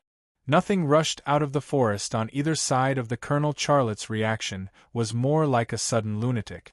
Beside the river bank was a forest. Giant trees stretched from the valley all the way to the top of the mountain, their crowns blocking out the sun. Rushing into the forest, Charlotte suddenly stopped in his tracks, but in the next second, he hugged Lan Ji's waist and threw her to the ground. The ground was covered with dead branches and leaves. It was very damp. "What do you want to do?" Lan Ji was even more nervous. Charlotte's actions obviously made her think something she shouldn't have. "Shoo!"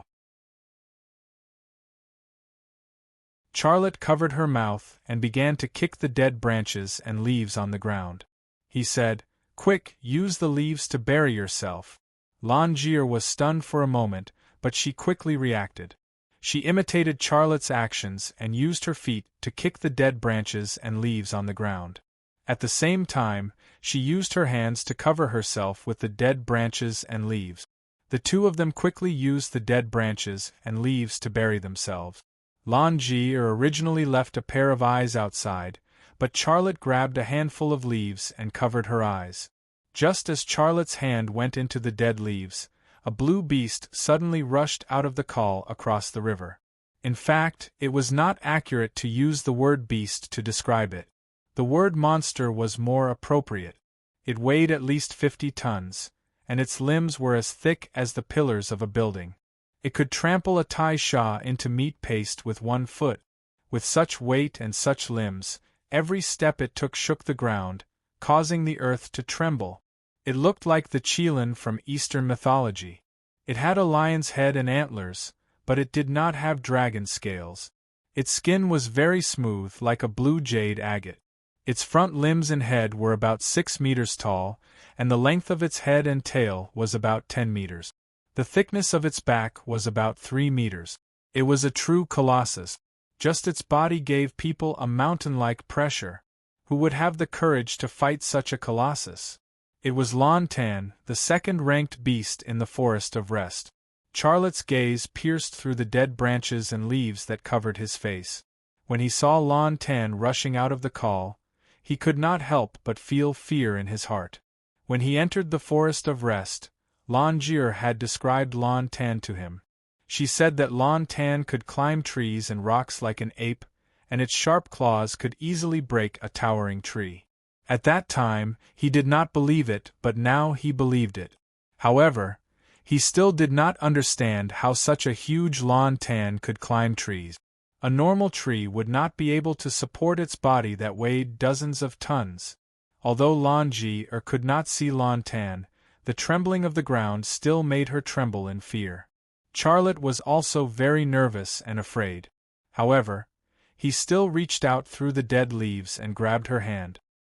He held her hand, using this method to relieve the tension in her heart. Lan Tan stopped by the river. Its two eyes that were bigger than a fist stared in the direction where Charlotte and Lan Ji were hiding. Its two eyes were completely blue, like two hard sapphires. Its eyes were filled with vigilance and suspicion, as if it had discovered something. Charlotte held his breath. He was already prepared for the worst and prepared to fight. Lan Tan retracted its gaze and lowered its head to drink water. This reaction meant that it did not discover Charlotte and Lan Ji hiding in the forest on the opposite bank. Roar! The roar of a beast suddenly came from the top of a mountain. Charlotte's heart stirred. It's that blue dragon. Could it really be a sunflower? Lan Tan, who was drinking water by the river, stopped drinking. It raised its head and looked in the direction of the blue dragon's roar. A second later, it suddenly opened its mouth and roared in that direction. Roar! Charlotte's branding power was quietly released and then expanded out of the forest, slowly approaching Lan Tan by the river. However, he did not spread the branding power energy field to the other side of the river. He only stopped on the riverbank opposite Lan Tan. He did not dare to use the branding power energy field to cover Lan Tan, because if the other party had some special ability to sense the existence of his branding power energy field, it would be equivalent to discovering him. He only hoped to capture Lon Tan's brain waves that had not dissipated and then read its thoughts. When the brain was active, it would release brain waves. Brain waves were also a kind of energy. They would move in the shape of waves in the space environment until the energy was exhausted and disappeared. Charlotte was just trying his luck. He was not sure if his branding power energy field could capture the brain waves left in the air. But when his branding power energy field stopped by the river, it quickly captured Lon Tan's brain waves on the other side of the river. Lon Tan was furious. "Get lost. This is my territory. You have to leave here, or I'll eat you." Its brain waves carried a strong sense of deterrence, but from another point of view, as powerful as it was, did it need to threaten anything it wanted to eat?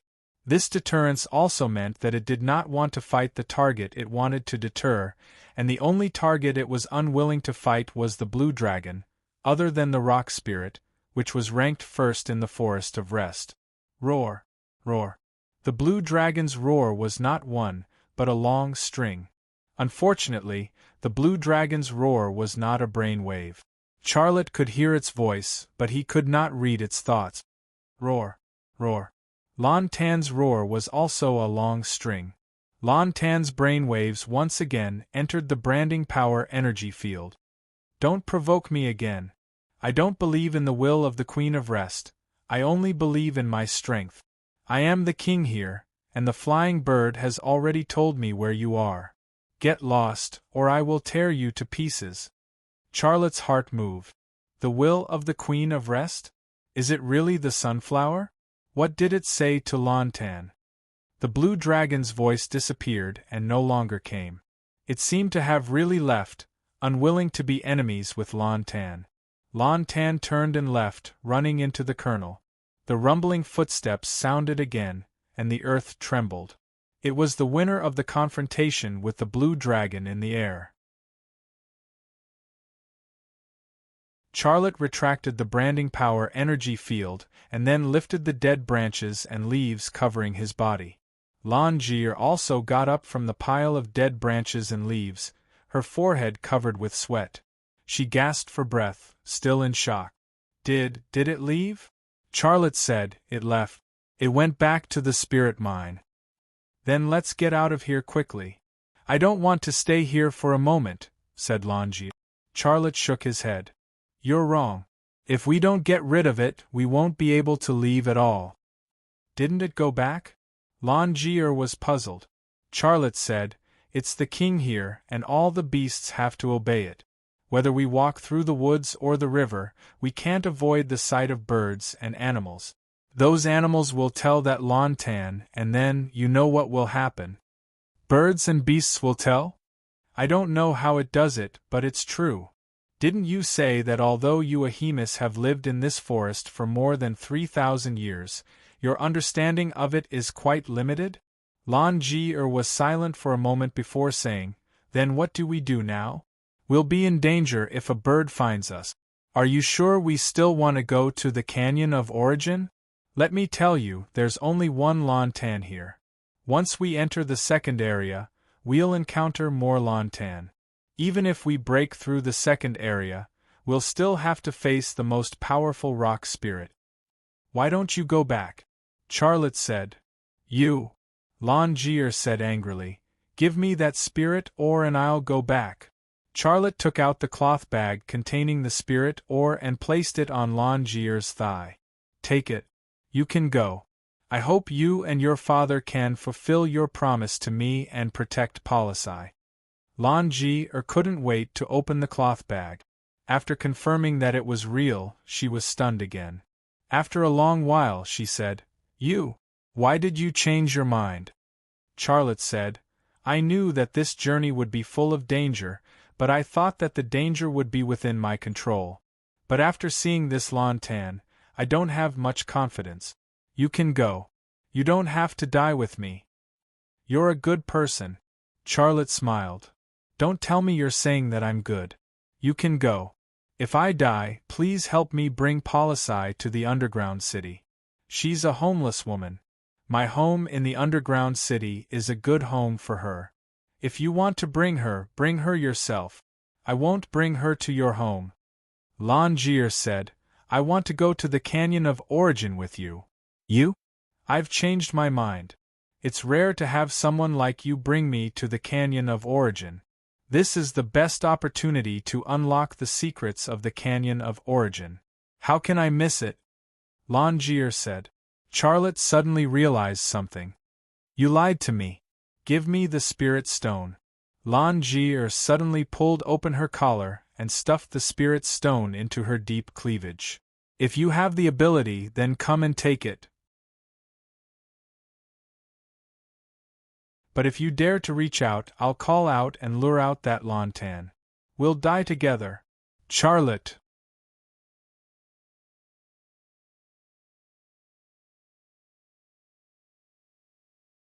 Chapter 1422. Not daring to return to the riverbank or walk around the forest, Charlotte and Lan Jir were trapped in the forest by the river. However, Charlotte did not want to be trapped at the edge of the forest, because that area was a very dangerous area for him and Lan Jir. Who knew when that Lantan would come out to patrol the mountain again, and if they were unlucky, they would come face to face with it. In addition, the armed men of the Ahimis tribe would arrive here soon. Serene would definitely take the armed men of the Ahimis tribe along the riverbank road, and hiding in the forest by the riverbank would be easy to find. Therefore, not long after that Lantan returned to the spirit mine in the call, Charlotte moved up the hill with Lan Jir. This was the most careful movement he had done since he was born. Every few to 10 meters, he had to stop and observe. If he found any birds or beasts, he would shoot them with his bow and arrow without hesitation, using this method to cut off the Lantan's intelligence line. Finally, at a height of about 300 meters, Charlotte found a cave, and he hid in it with Lan Jir. The cave was not very big, and there were dried grass and dead leaves laid by beasts. It was obviously a beast's nest. Next to the nest made of dried grass and dead leaves were some bones and feces. Charlotte squatted next to a pile of feces and observed it, then frowned. This is the nest of a Tai Shah. We went the wrong way. Lan Jir looked back nervously, as if worried that the Tai Shah would suddenly rush in from the cave. Charlotte suddenly said, It's above you. Lan Jir screamed, took a step forward, and hid behind Charlotte in an instant. However, that Tai Shah did not appear. Ah! Charlotte could not help but laugh. You? Damn it! You actually scared me! Lan Jir realized that she had been tricked and flew into a rage. She punched Charlotte's back with her pink fist. At this moment, Charlotte suddenly unslung the Tai Shah bone bow slung over his shoulder. His left hand drew out a metal arrow from the quiver, and in a flash, knocked the arrow. Don't try to scare me again, you liar! Lan Jir punched Charlotte again. A shadow suddenly appeared at the entrance of the cave. It was a shadow that appeared when something huge blocked the light of the eternal sun. 3 seconds later, a Tai Shah suddenly jumped down from the top of the cave and stared at the visitor in its home with its 2 huge eyes. Whoosh! A metal arrow flew out from the bowstring, and with a caw-caw sound, it pierced into the head of the Tai Shah. This Tai Shah majestically made its entrance, thinking that 2 delicious desserts would be delivered to its doorstep. It didn't expect that before it could scare its food, its bestial life would come to an end. Blood spurted out and Tai Shah fell to the ground. Its corpse almost blocked the entire entrance of the cave, causing the light in the cave to suddenly become dim. You're not lying to me? Lan Jir was stunned for a long time before she spoke. She was still in a state of shock. You're not lying to me? Lan Jir was stunned for a long time before she spoke. Do you think I like to lie like you? Charlotte said. Lan Jir was a little embarrassed. Normally, she would have quarreled with Charlotte, but she didn't this time. We'll wait here until it gets dark. I think Serene will get here before dark, Charlotte said. All right, I'll lie here for a while. I'm really tired. Lan Jir walked to the Tai Shah's nest and lay down. She was too lazy to check on the Tai Shah's corpse. The taisha's nest was very soft. Although it was dirty, it was very dry. It was much better than sleeping on the wet ground in the forest. Lan Ji-er did not sleep last night, and she was always on high alert to prevent being discovered by the Lan Tan. Even Charlotte felt a little exhausted, let alone Lan Ji. When Lan Ji-er walked to the taisha's nest and lay down, he also walked to the taisha's nest and lay down. Lan Ji-er glanced at Charlotte, who was lying beside her, and suddenly covered her chest. Don't even think about taking it back. Charlotte just glanced at her indifferently and didn't say anything. Then, he closed his eyes and quickly fell asleep. He had already obtained all the information from that piece of spirit ore. That piece of spirit ore had lost its value to him. Moreover, he had taken the initiative to give it to Lan Ji. Why would he steal it? Hey! You're not really asleep, are you? If you're asleep, what if that Lan Tan suddenly comes? Hey! Get up and do what a man should do. Lan Ji-er pushed Charlotte. Charlotte didn't even open his eyes. You brat, if you want me to stand guard, just say it. Why are you pretending to be asleep? You let a woman stand guard for you while you sleep. How ungentlemanly. Lan Ji-er rambled on. Charlotte didn't even have the slightest reaction. Lan Ji-er wanted to sleep, but she didn't dare to. She opened her eyes and looked at the entrance of the cave, vigilantly paying attention to the movements outside. But she couldn't hold on for long.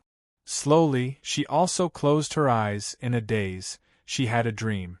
She dreamed that she was lying on a cold alloy experiment table. She didn't have a single piece of clothing on her. Charlotte stood beside her with a lewd smile on his face. His hands moved all over her body, touching her chest and her butt and her thighs. But he wasn't satisfied. He even used a finger to slowly squeeze into her body. Her body suddenly had a self-protective awareness and reaction. It secreted mucous membranes that instantly stuck to his finger. He was shocked and hurriedly pulled out his finger. Although his finger was pulled out, a piece of skin on his finger was left behind. At this moment, she suddenly opened her eyes and found that she wasn't lying on an alloy experiment table. Instead, she was in the nest of the taisha. Her side was empty. Charlotte wasn't in this cave. The cave was quiet and dark. It was difficult to see anything.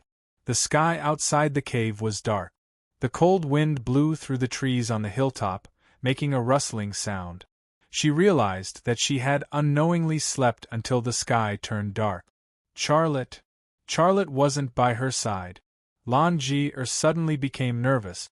Her voice echoed in the cave, but she didn't get any response. She suddenly thought of something and hurriedly put her hand into her chest. Her hand quickly touched the spirit stone that was sandwiched between the two mountain peaks. She then breathed a sigh of relief. Lan Ji-er walked out of the cave. Standing at the entrance of the cave, she could vaguely see the narrow canyon below the hillside and the col across the river. She still didn't see Charlotte, but she saw the firelight coming from the direction of the corridor of rest. The firelight wasn't just the light emitted by the torches. There were also the illumination devices of the energy pistols. Beams of light swayed here and there. There were many of them, and the scene was a little chaotic. Roar! Lan Tan's roar suddenly came from the col, accompanied by the sound of heavy footsteps on the ground. That Lan Tan had come out of the nest. Charlotte had successfully lured the armed men of the Ahemis tribe here.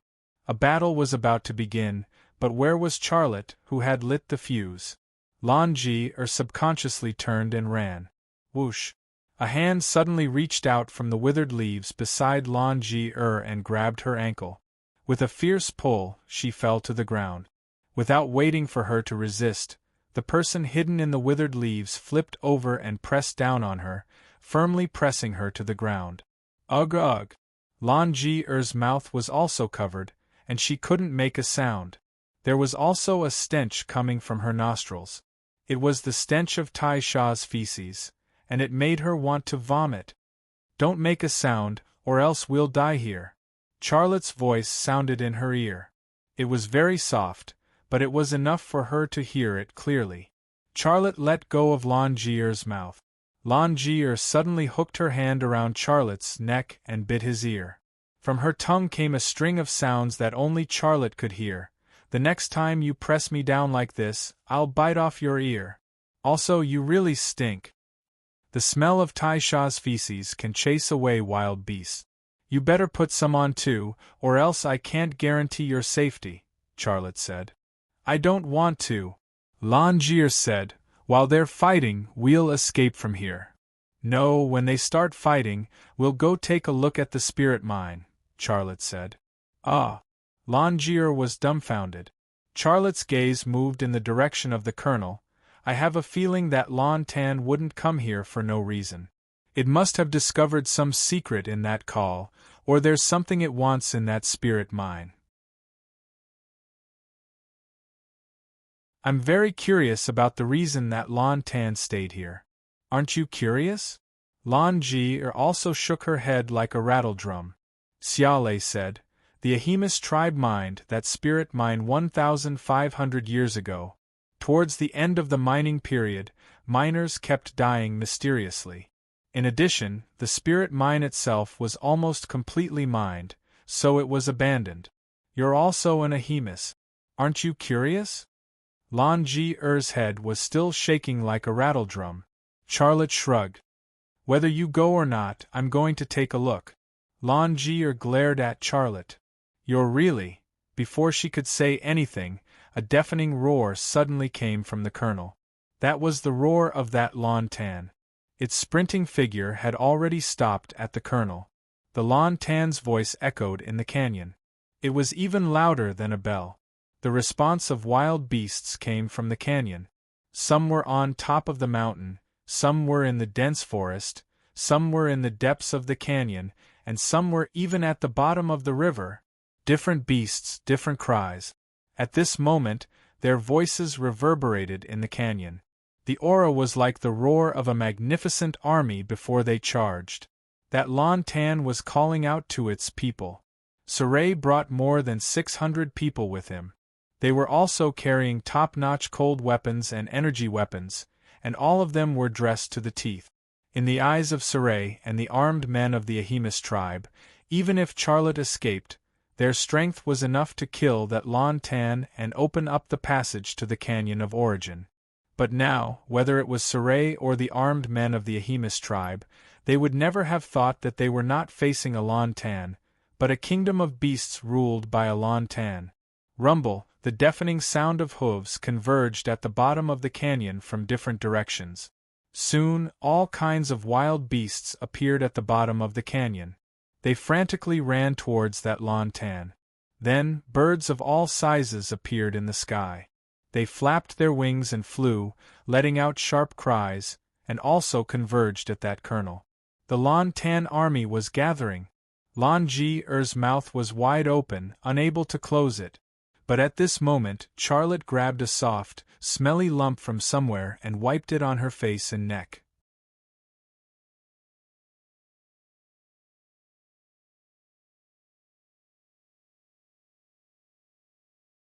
Chapter 1423. Wah! Ugh!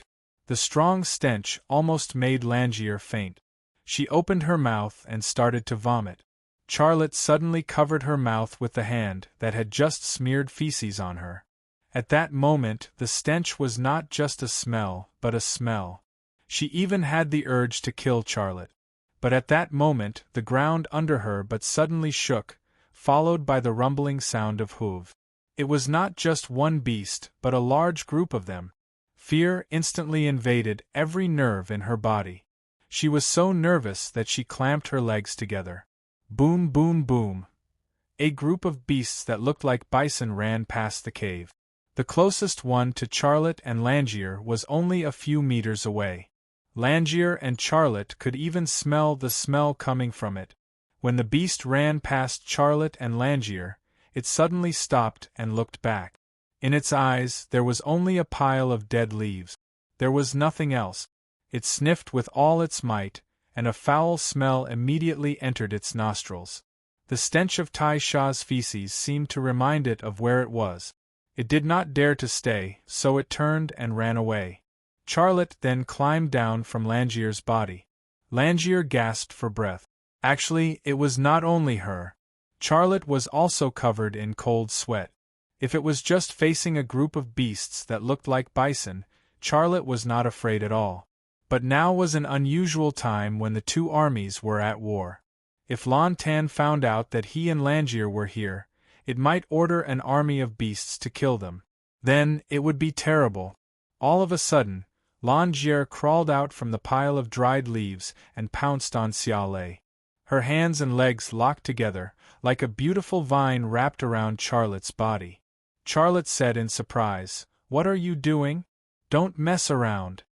Langier suddenly stuck her face to Charlotte's face, rubbing her face against Charlotte's face. She was protecting Charlotte from smearing her face with feces. Charlotte didn't know whether to laugh or cry. In such an environment where one's life was in danger at any time, she was actually so petty? Just as this thought popped up in his mind, Langier suddenly kissed Charlotte on the lip. Bah! Bah! Ugh! Charlotte was also disgusted, but just as he opened his mouth to spit twice, Langier's tongue took the opportunity to drill into his mouth. There was shit on her lips, but not on her tongue. Her tongue was sweet. Charlotte froze, not knowing what to do. The life and death situation, the strong stench, and the sweet taste of the tongue, all of these stimuli added together, and he became hard in a strange way. Moreover, he became hard very quickly. That thing was like an ancient siege attacker, rushing to the city gate with a ladder. With a clatter, it lifted the ladder and pressed it against the city gate. Their tight entanglement, the confrontation between the concave and the convex, Langier suddenly felt something. Her body also froze, and then she hurriedly climbed down from Charlotte's body. Their eyes met, and there was a strange feeling growing between them. Bah! Pervert! Langier broke the silence between them. She avoided Charlotte's eyes, and her face turned blue. Charlotte smiled bitterly. "You were the one who kissed me. How did I become a pervert? Who told you to smear feces on my face? I wanted to let you taste the taste of tyrant feces," Langier said angrily. Even as she said that, she sneaked a peek at the area between Xia Lei's thighs. She saw that thing sticking up high and couldn't help but spit again. Roar! Langier's angry roar came again. This was the bugle call to attack. Boom, boom, boom. Boom, boom, boom. The army of beasts charged at the armed forces of the Arximus tribe, and the momentum was like an army of thousands charging. Rumble!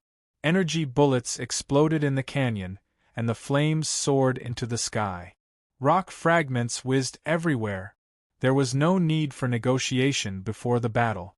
Langier wanted to kill the Arximus who invaded his territory, and the Arximus wanted to kill Langier who blocked the passage. There was no need for negotiation, and the slaughter was on the line. The battle was fierce. The beasts at the front were blasted into minced meat by a wave of energy bullet. Flesh and bones flew in the sky, and blood burned the river red. Blue blood would only appear in high-level beasts. The blood of low-level beasts was red. It was unknown if this was a difference bestowed by the Creator, or if it had evolved for some reason. This was also a mystery. The birds of prey in the sky also joined the battle. They swooped down from the sky, using their sharp claws to grab the Arximus on the ground, and then tore them apart or pecked them to death. However, some of them were also blasted to death by the Arximus energy pistols. Blood splattered everywhere. Both sides suffered casualties, and the beasts suffered even more. After all, they did not have the perverse defense of the blue dragons, and could not withstand the energy weapons of the Arximus, as well as the top-grade cold weapons. However, there were more of them, and they were not afraid of death. The beasts at the front fell, and the beasts at the back buried their heads and charged forward. Even if they could not kill an Arximus, they could still exhaust the Arximus ammunition. Kill them! Serene's voice was deafening on the battlefield. "We must open the passage tonight and kill that Langier. If you die, You will enter the heroic spirit tower of the heavenly temple. Charge! Kill! Serene's words were like a fire that ignited the passion of the Arximis. Hundreds of armed Arximis soldiers formed an arrowhead formation and charged forward. Bows, spears, alloy knives, energy weapons, all were fired. The blue tan finally moved. It roared angrily and charged toward the battlefield with its 4 hooves. It weighed dozens of tons, but it could reach a speed of at least 200 yards per hour. When it sprinted, the rocks on the riverbank were all crushed by its stampede. The Langier's charge was like a 50-ton tank charging at a speed of 200 ma. What would happen to the Arximis who stood in its way? Boom! Boom! Boom! Energy bullets exploded beside the Langier, and arrows rained down on the Langier. But the strange thing was that the Blue Titan was actually able to dodge the energy bullets that could harm it while moving at high speed. It moved left and right, dodging amidst the flames and explosions, yet it was still able to maintain a terrifying speed of 200 kilometers per hour. Those arrows that couldn't be dodged were like tickles when they hit its body. They couldn't even pierce through its skin. It could climb trees and cliffs like an ape, and it had the strength to snap large trees. That was Langier's description of it. However, it seemed that this description was not comprehensive, and had even underestimated the Langier's strength. Crash!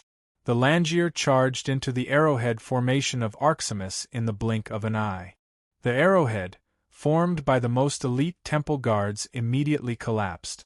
Some of the Arximis temple guards were turned into meat paste under the Langier's feet, some turned into pieces and flew into the air, and some turned into cannonballs that flew to the rear, knocking down a large number of Arximis armed personnel. On the hillside, Charlotte retracted his gaze, a chill running down his spine. That's scary. That's the Langier. If a few of them worked together, they could probably wipe out the resistance branch led by Kongtunanana. Are you still going to the Langier's lair? A hint of disdain appeared on Langier's lips. Yes, I'm going now. This is the best time, Charlotte said and left without hesitation. You really want to go? Langier looked like she was about to cry, but she caught up with Charlotte after a few steps. Without Charlotte's protection, she would not be able to leave this place alive. If she followed Charlotte, she would still have a chance of survival. She knew that very well, but she could never understand Charlotte's motives. The battle between the Langier and the Arximis continued like a raging fire. Wounds appeared on the Langier's body, and large amounts of blue blood flowed out. The corpses of the beasts were densely packed on the battlefield, so many that it was impossible to count. Blood dyed the battlefield red, and so did the river. The strong smell of blood filled the air, and the wind could not blow it away. The Arximis tribe was also in a terrible state. They left a ground full of corpses, and their position was constantly retreating. Who would win in the end? No one knew, but no matter who won, it would be a Pyrrhic victory. Just as the two sides were locked in battle, 2 heads quietly popped out of the Red River. They then quietly climbed ashore and crawled towards the mouth of the valley. No one noticed the human boy and the Arximis woman, and no beasts saw them either. The Arximis tribe's armed men and Langier's beasts were in a frenzy, and they did not notice the situation behind them. When they approached the mouth of the valley, Charlotte got up from the ground, bent over, and rushed into the valley. Langier followed closely behind Charlotte, her 2 big breasts swaying in front of her chest, as if she could shake him off at any time. The valley was not deep, and Charlotte and Langier quickly ran to the side of the flying stone buildings. Past them was the abandoned spirit mine of the Arximis tribe. Charlotte had already seen the entrance to the spirit mine in a remote corner.